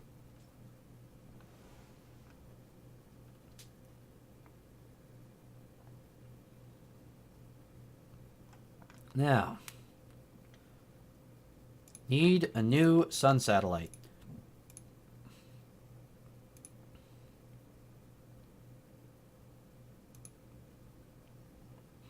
Nope, not doing that one. I don't want to adjust my moon satellites. So yep, on to sun satellite.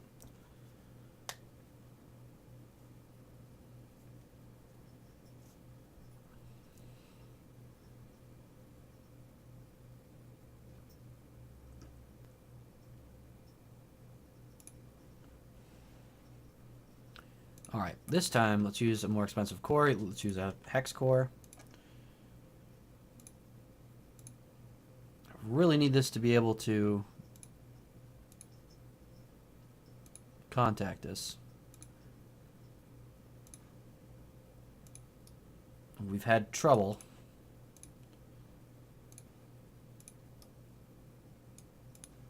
With this reaching back to us.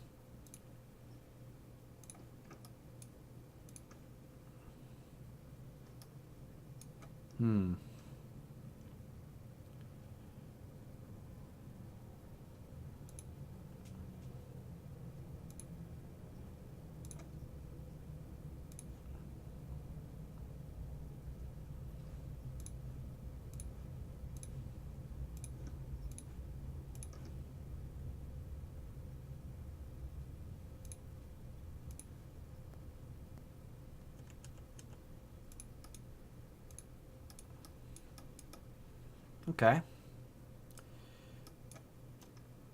That's a good start.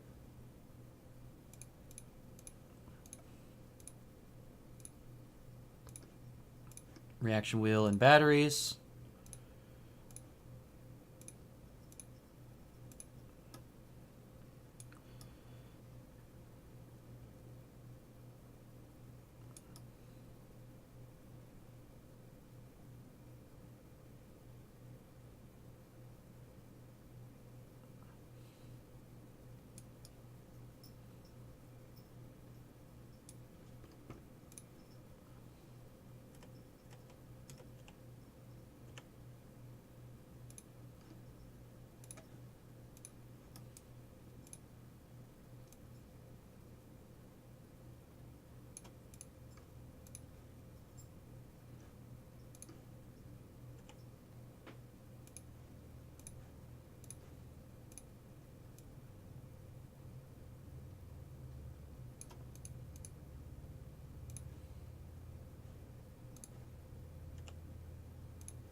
Try and make this look fancy.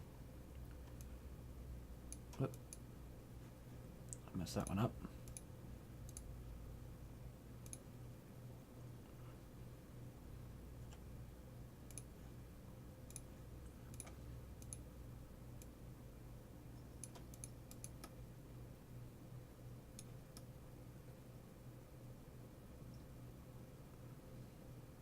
The thing is, then I can't. Well, I guess I actually probably can. I'm sure the game doesn't actually notice that it's doing something weird like that. Yeah, I'm just going to see if I can get away with it. Then we need, of course, an engine.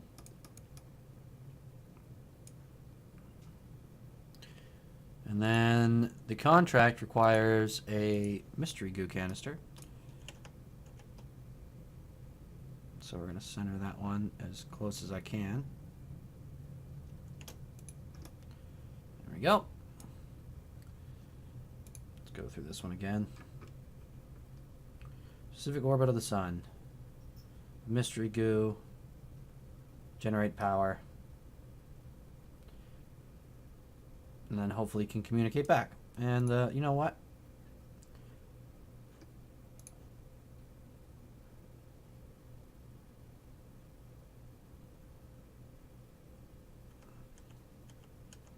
Keep the design going. Let's use 6 of them. Although I think those are going to clip then when they open.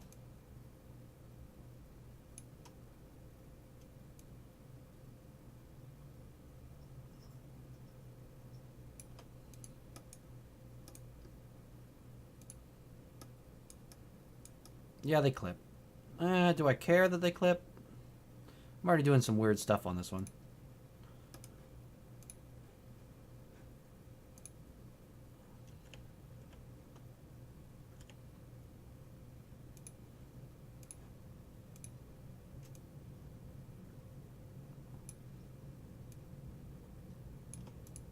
There.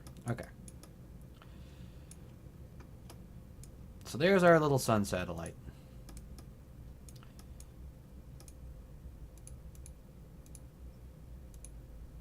It's slightly broken.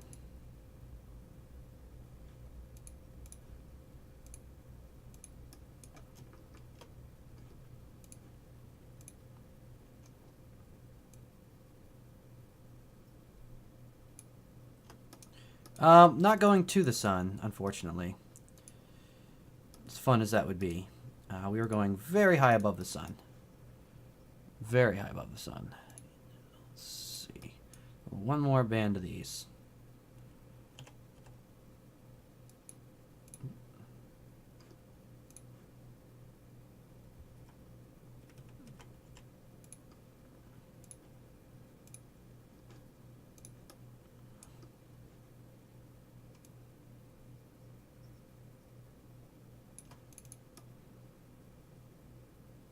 Perfect.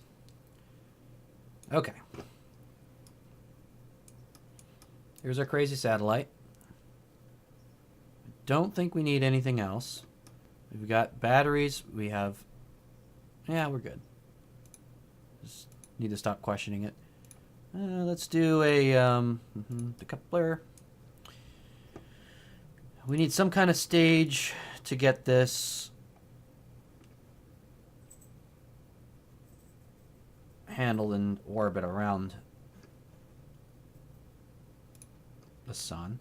So we've only still used 1 ton. And I would like to go ahead and use our 12-ton launcher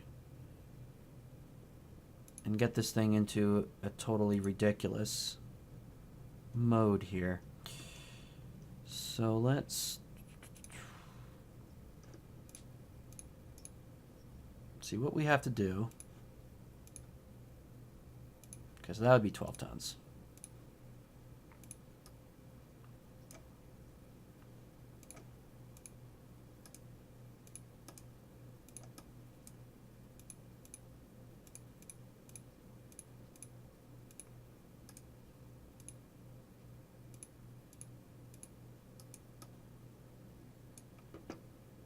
Okay. Let's grab an engine plate.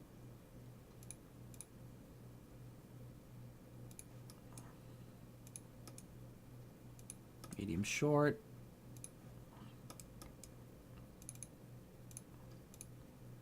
Quad adapter.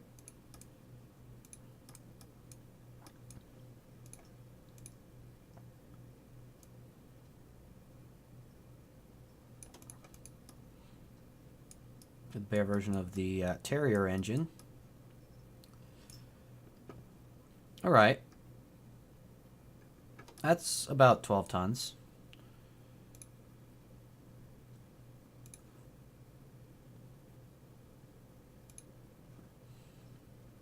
Go a little higher. In fact, I might use the 18-ton launcher for this.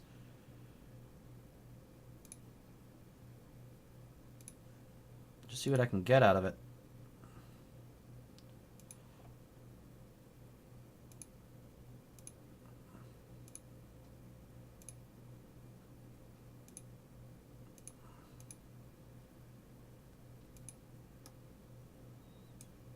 We are going to need one inline communicator so we don't lose contact during the launch.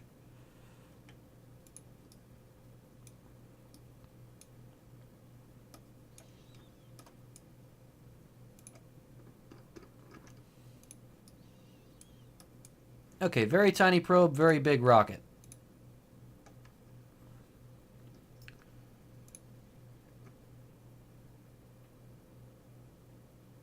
Oh yeah, that's right. I should be using a larger fairing.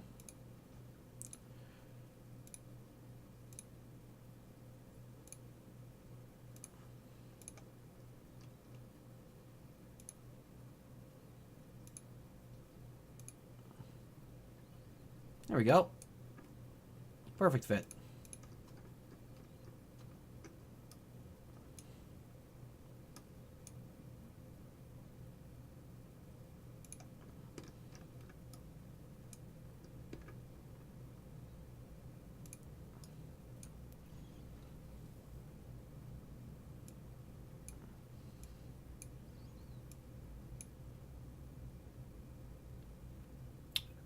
Okay, that needs to come off of that stage.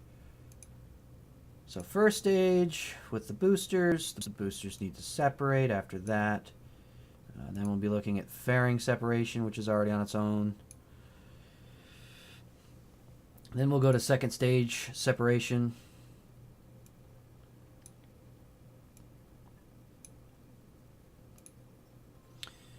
Then we need to get rid of this. We don't want to stage that off. Separate that, go to the 4-engine version, the Terrier, and separate that and that for the final satellite thrust. I missed the That's What She Said. Damn. Those are my favorite. All right. So this is ridiculous and awesome at the same time.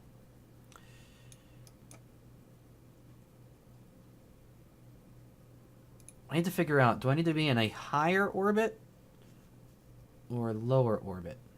Because then that changes when I need to launch. If you're aiming for an orbit that is higher than Kerbin's orbit around the sun, you launch in the morning. And if you are aiming for an orbit that is lower than the orbit of Kerbin, independently around the sun, then you launch at the evening.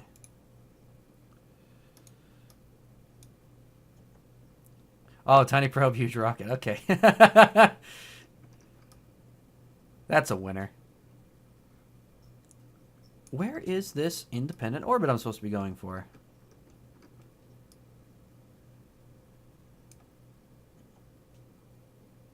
Pretty sure I'm supposed to be going prograde, though.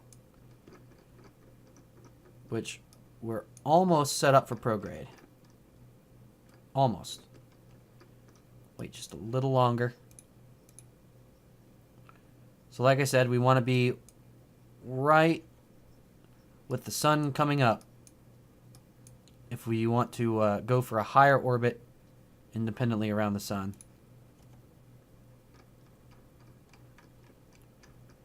So we need to wait just a little longer.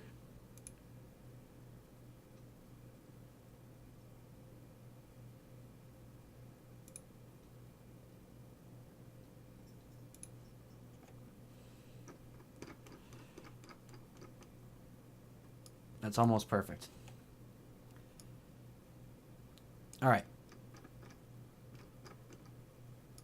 There's the sun. We're going to be going prograde relative to the sun, which means we're able to launch this straight up. There's no getting orbit, no nothing, just straight shot.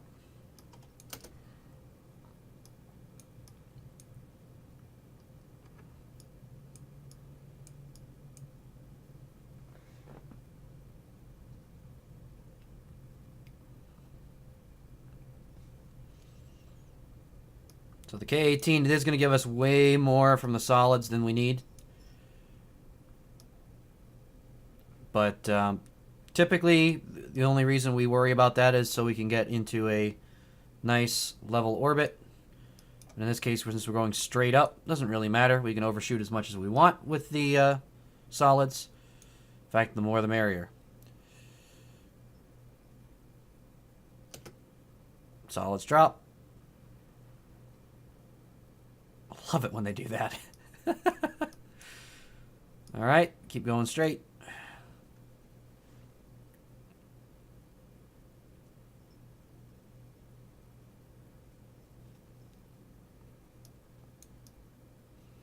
Hope I was right about the orbit being higher.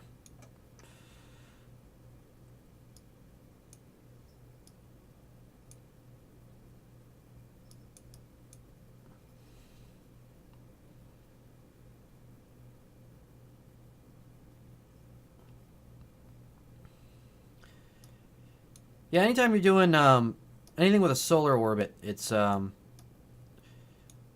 or even any interplanetary travel. If you want to go from planet to planet, it's always good to either launch in the morning or launch at night, depending if you're going closer to the sun or further away from the sun. So if I wanted this to actually be a solar impact, I would actually launch that in the evening, and I actually would stand a pretty good chance with this rocket, I think, of going for a solar impact.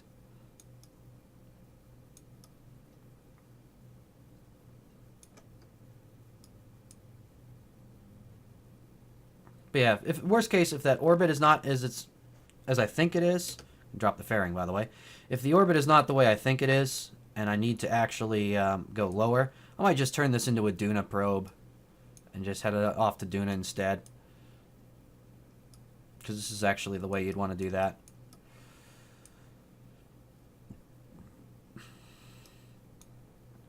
So first stage is getting near cutoff.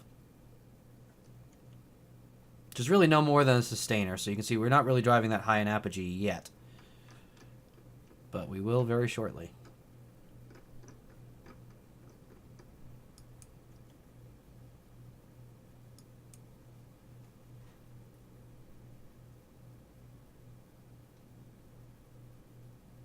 About to switch over to the Poodle engine, the second stage engine.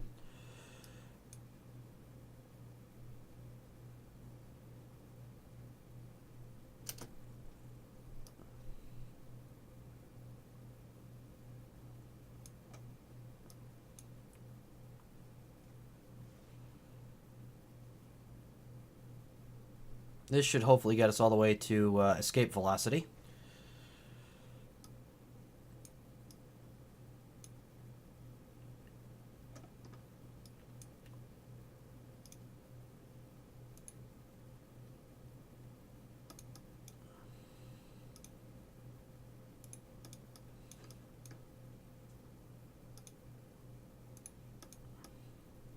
With the size of that fairing, I probably could have just left these deployed and not had them clip through anything.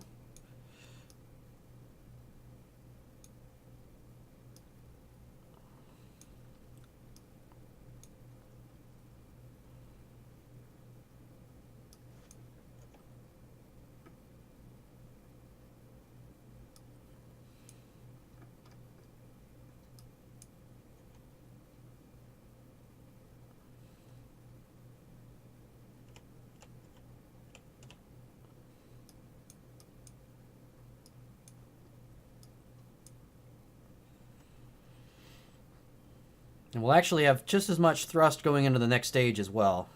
So if this doesn't quite do it for us, we should be okay after this. We'll have all that dead weight gone. We'll have just as much thrust and a lot less tank, so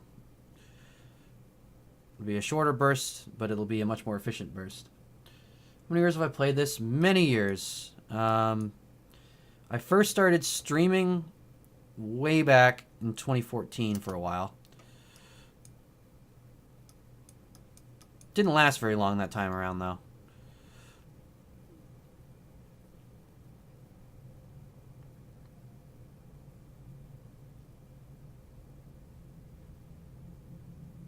Alright, there we go. This one's getting us all the thrust we need for escape velocity. There we go.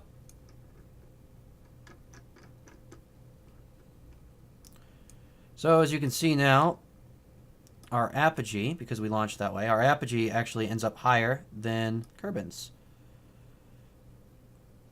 So that was a prograde burn, basically. One giant scale prograde burn.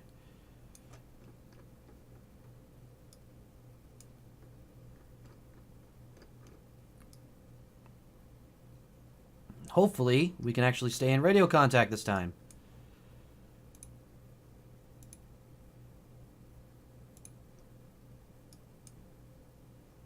We still have our prospector probe on the way to the moon as well.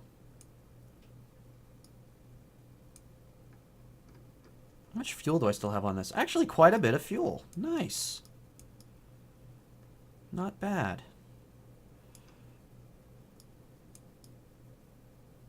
A lot of delta V left. 4,368 meters per second of delta V still left on board. That should definitely do it for us. Alright, that makes me happy that that's seeming to go well. I'm going to rename it real quick.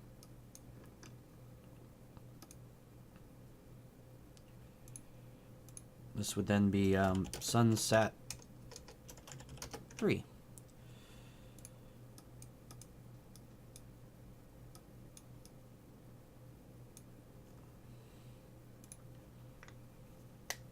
I'm supposed to also send a satellite to Duna. I do have a mission for that. I don't know if it needed other things, actually. Should probably check that. Because there's a backup mission. If I don't have the equipment on there to close out the contract, it's not that much of a backup mission.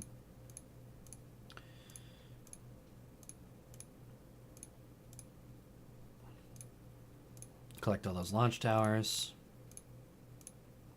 Still have yet to upgrade the launch pad or the assembly building to its final form.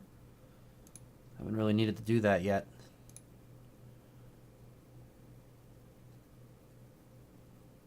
Duna. Needs mystery goo and materials bay. Yep. So as an alternate mission, I would not be able to complete this. That sucks.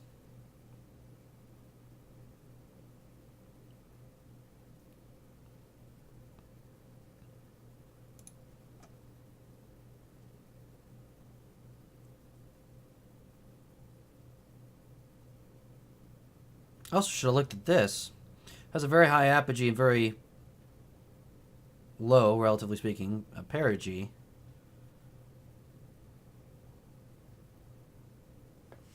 $23 million and $35 million. If I time this right, I might just be able to have actually launched it and put it directly in the correct orbit in one go.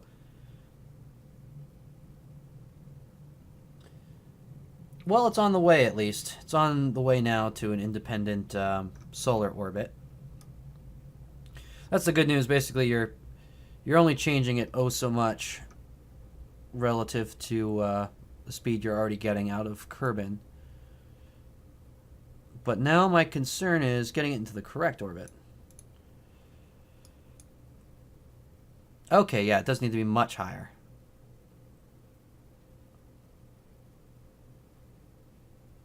So it's periaps, 13 million. Apoats, 14 million. It needs to be between 23 and 35. Which is actually out past Duna. Somewhere between Duna and Drace. Wow, okay.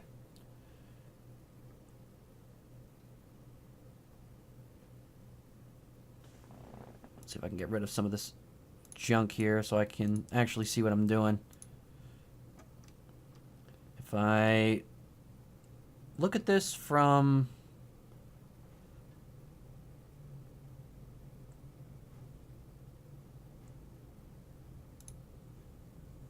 Sunset 1. Sunset 2.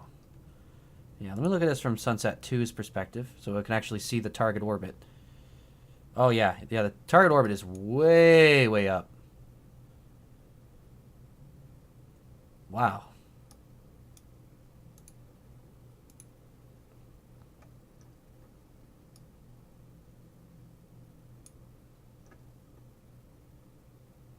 And I've got a lower orbit that the Sentinel is currently on its way to. Means I could probably actually do some of that adjustment now.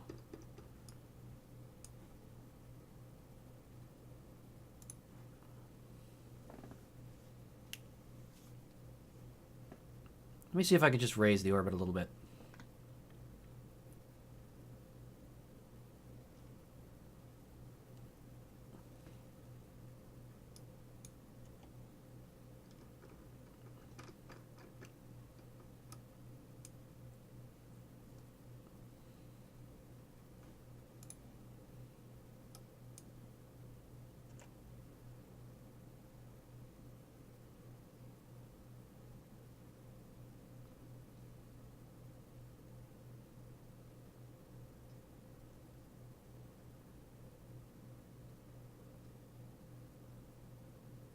It's getting tweaked with an encounter there.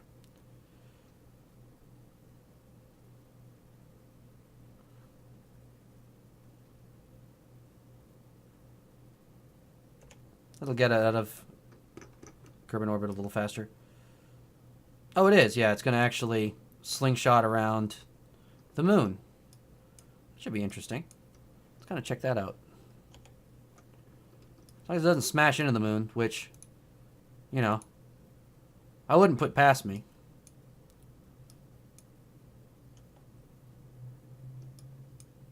It does look suspiciously like it will smash into the moon, doesn't it? Ever so slightly.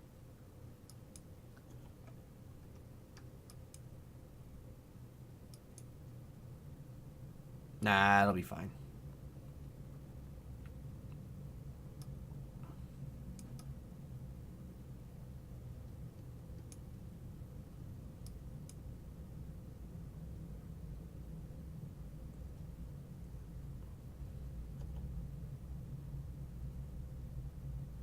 Should actually get a fairly decent slingshot out of that if I wanted to. I think I'd have to just do a little bit of acceleration here to get the proper benefit out of it, but...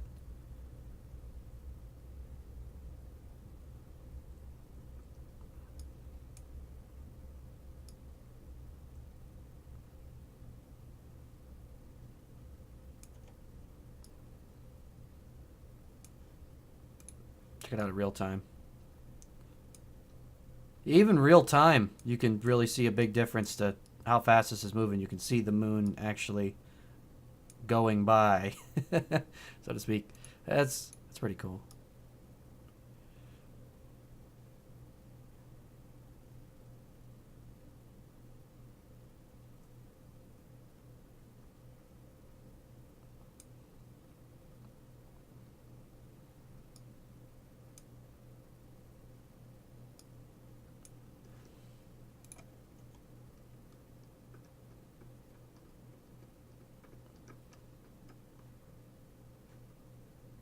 Alright, and then when it's in independent orbit, it'll start showing me the target orbit that I can start working on.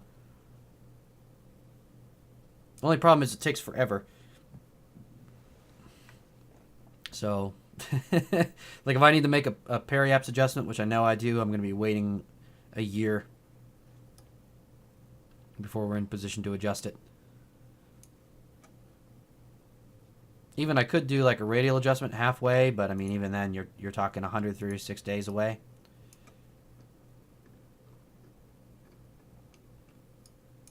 So there's that. You know, it's one of those things. It's a fire and forget. You'll have to come back to it multiple times.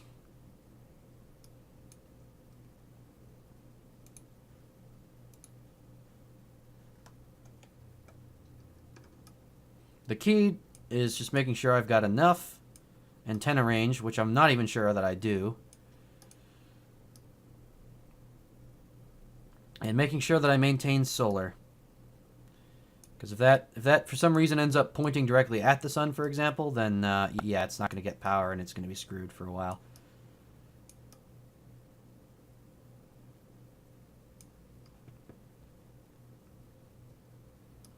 This is a neat looking satellite, though. I'm kind of happy about that one.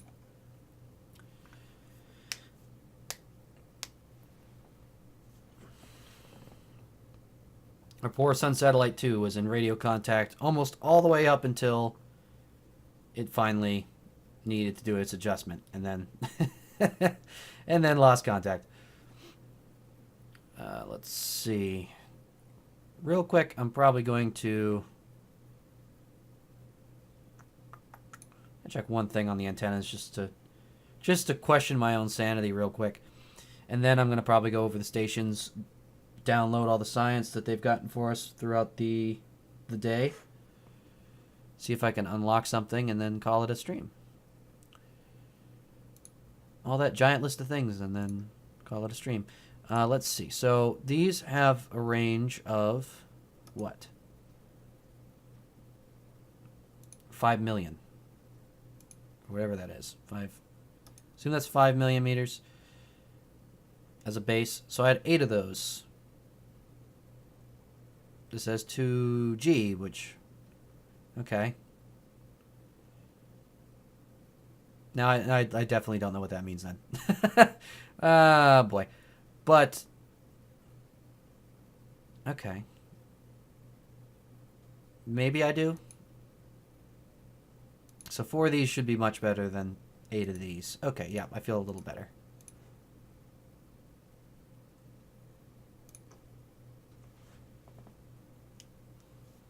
Now let's go to the stations, download whatever science they have.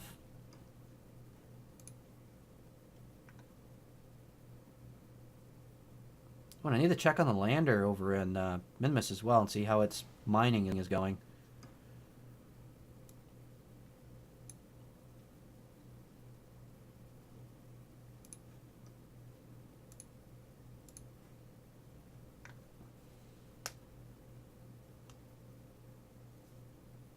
See when it's going to be time to start sending it back up. Which hopefully I'll have enough fuel for. After I wasted a bunch yesterday.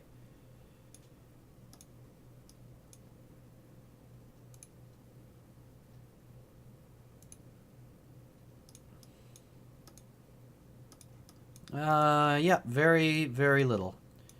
But it is down to 170 meters per second of delta V with the increased weight.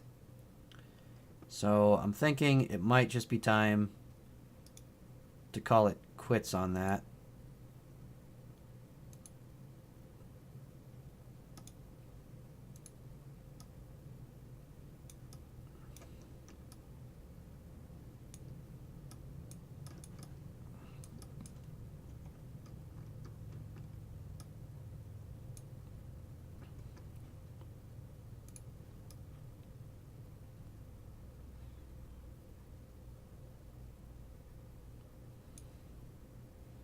I do have this in a fairly high orbit. Yeah, this might be bad. And it's at an inclination. Okay, yeah, this is going to be bad.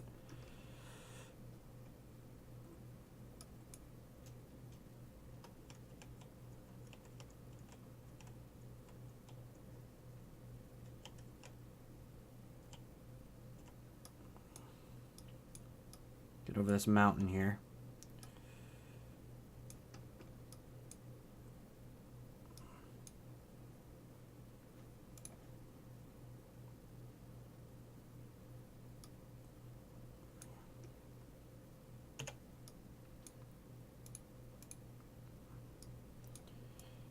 At least if we can get it to orbit, we can rescue it. Oh, it is not going to have enough. It is not going to have enough fuel to make it. That is bad. That is bad. So what can we do to help it along? Well, we've got like no fuel left right now, so nothing really. What we could probably do...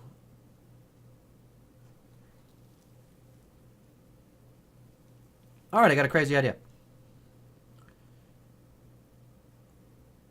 Let's shut this down for a second. Go into docking mode. Let's put this control mode into forward. Okay.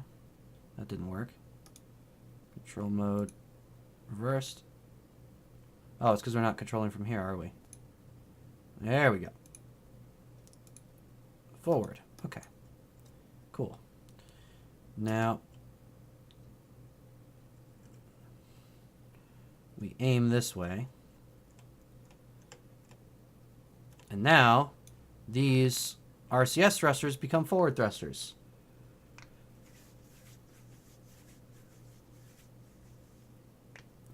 If we can at least get this into orbit, we can rescue it. That's my only goal right now.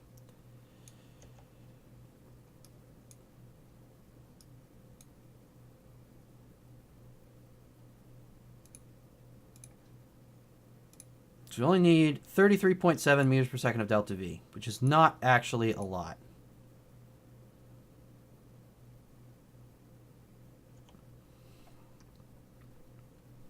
Okay. Now for the trick. It's so stupid it's working.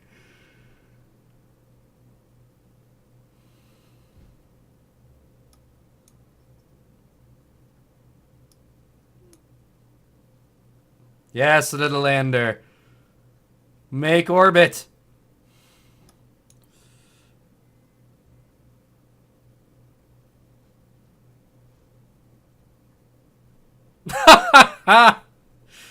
He cackled maniacally.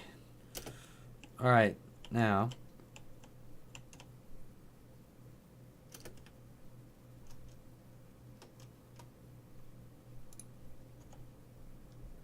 Woohoo! Alright, we made orbit. We're going to make it a little bit higher orbit so it's a little safer.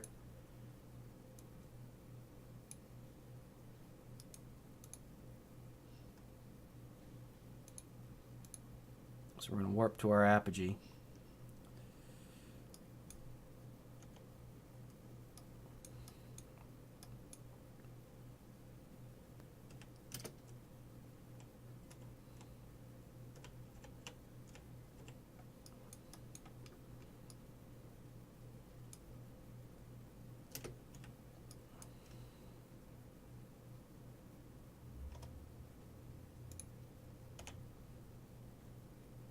Yep, safe orbit.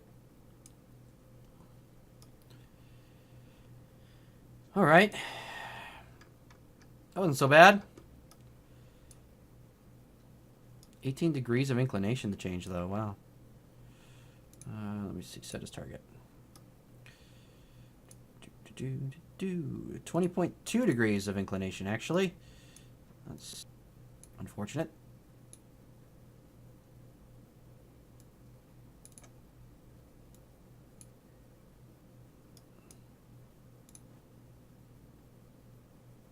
That I might not have enough fuel for.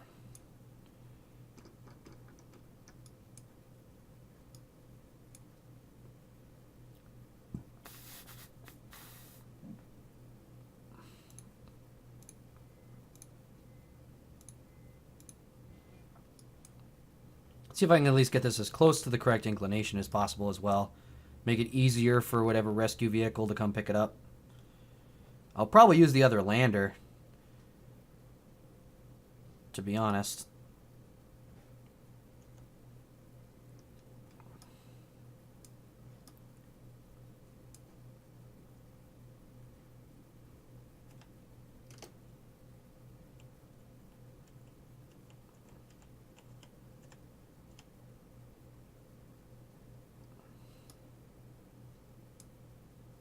So I'm going to assume this is going to take me something in the range of I'm just going to assume it's going to take me like 58 seconds. Let's just ballpark it that way. So I'm going to wait for this to be 24 seconds away. No, 25 plus 4. 29 seconds away. And then I'm going to start going full throttle again with the RCS.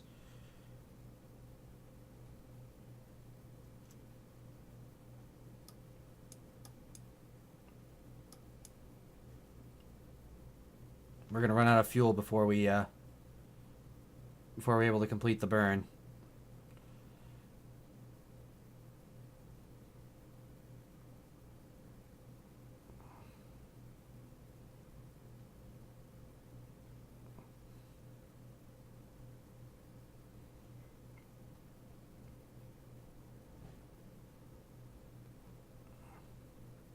We're going to be darn close, though.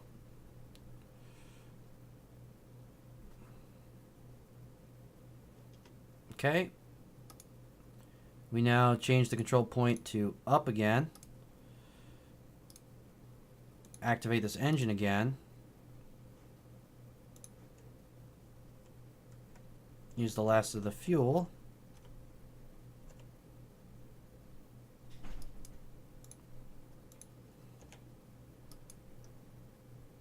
All right, and we brought it all the way down to a modest 2.8 degree difference between the lander and the gateway.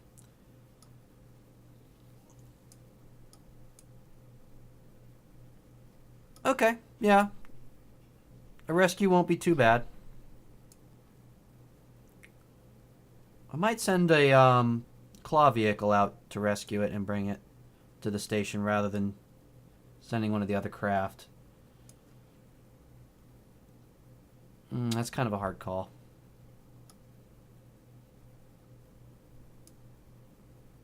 But at least it's in orbit. Let's go to the stations. Start sending down science. And that'll mark end of stream for the night.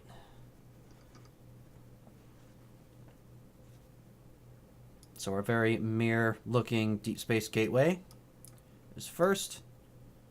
Don't have a lot in the lab. They only research 2 science. We're only getting 3 science a day. So really, we only did like 1 day today? That'll be time worth more than that. Maybe we didn't. Well, that's lame.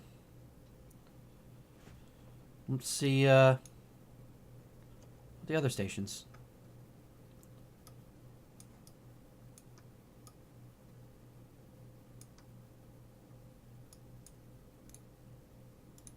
Valentina Kerman Station orbiting the moon. We can go to that next.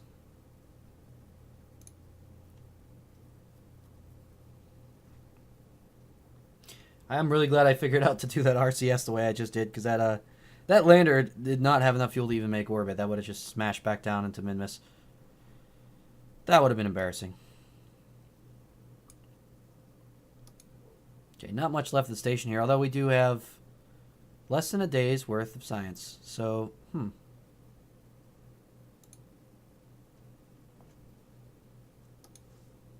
I guess I really didn't time warp very much.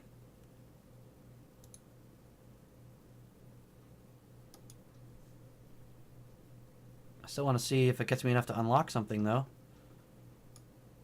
I think I only needed 40 science. Nope, not sunset. Nope, don't want to focus on sunset, thank you. Nope, nope. Not at all what I want to focus on. No, no, no, no, no. This does not want to listen to me. I want to focus on Kerbin. There we go. And I can see Jebediah Memorial Station.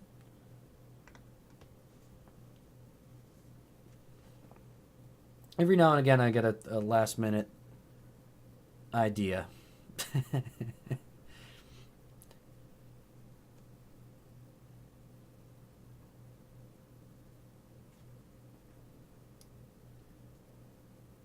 Alright, and they're much more International Space Station looking. Jebediah Kerman Station. Did I send science back from both the labs on Valentina Kerman Station, or just the one? Well, either way, I don't think that gives me enough science.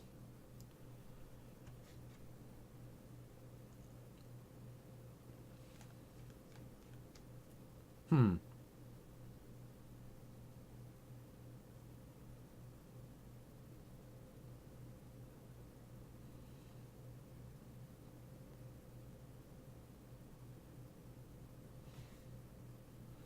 Yep, still short in the science department here. Any of these give me a science advance? This one gives me only 3.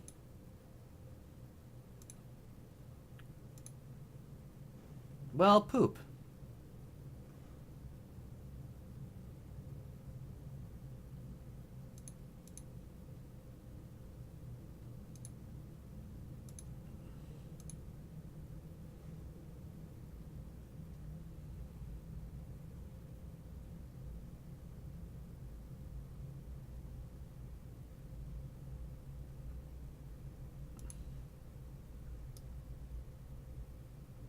Well, that stinks. Because I do need to get metamaterials unlocked pretty desperately. Primarily for this larger docking port and the larger stack adapters. That's going to be big.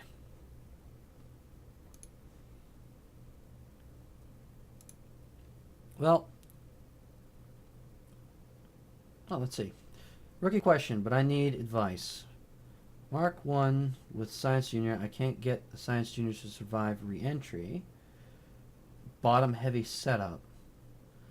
Okay, so you're keeping it bottom heavy, but it's flipping itself over, I assume, then. So you're not having it actually re-enter heat shield first. I assume that's what your question is.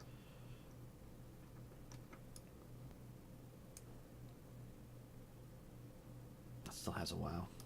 So I might be able to draw that out for you a little bit here. Let's see.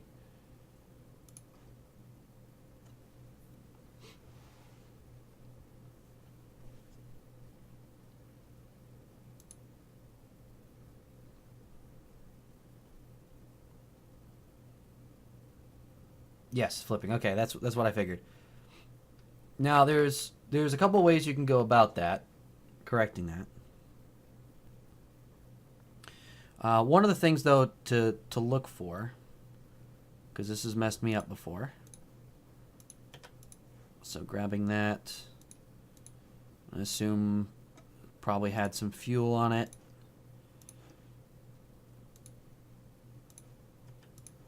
Just throwing something random together.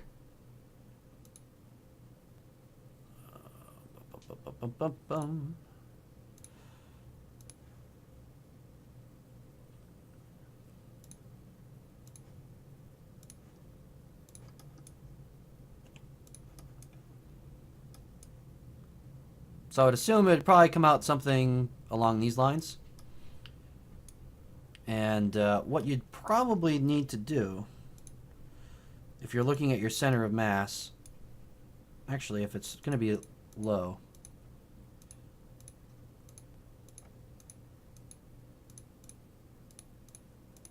more like that probably. Now, the danger with that is when this gets if you have fuel at the bottom that you're relying on for weight, is it will shift as you do spend fuel. So if you had something along these lines, or if it's even if it's monoprop, say, because you would probably have a second stage down with more, as your monoprop extends, it's going to put your center of gravity up. So it's going to keep kind of forcing that to do what you don't want it to do. Now, the way to go around that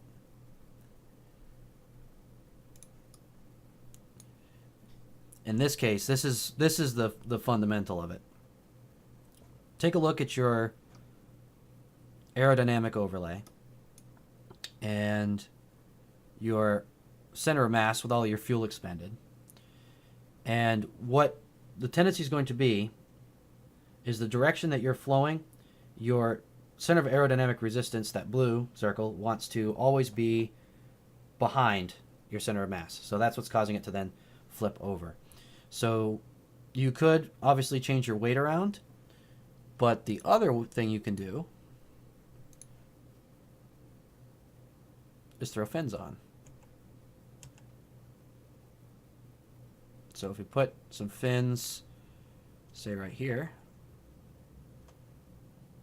let me actually flip them over. Now you've got a perfectly centered center of lift with your center of mass. And this would actually cause your craft to basically rely on its reaction wheel with it perfectly centered. You could move these up further. Oh, if it was going to grab the right part.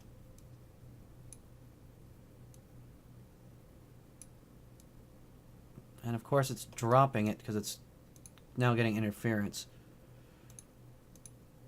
So I'm going to use a larger wing as an example.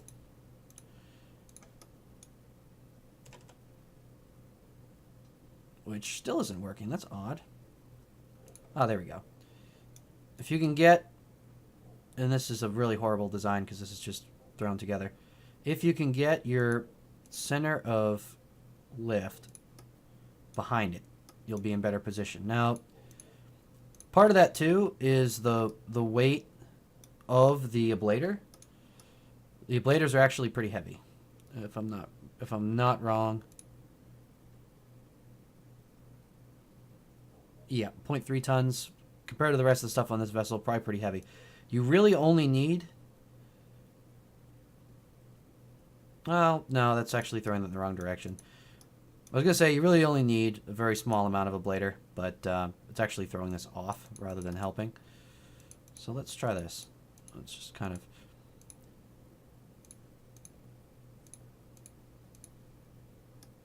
flip that around. Yeah, it's about the same. But yeah, that's more or less what to try and go for. It's not a very good example at the moment. Sorry to say. Maybe if you had like stabilizer like that, you can maybe put some wings further up.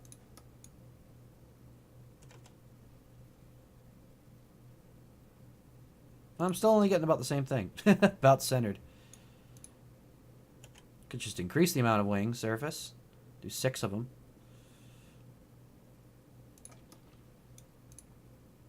But if you see my my re-entry vehicle, that was pretty much following the same principle.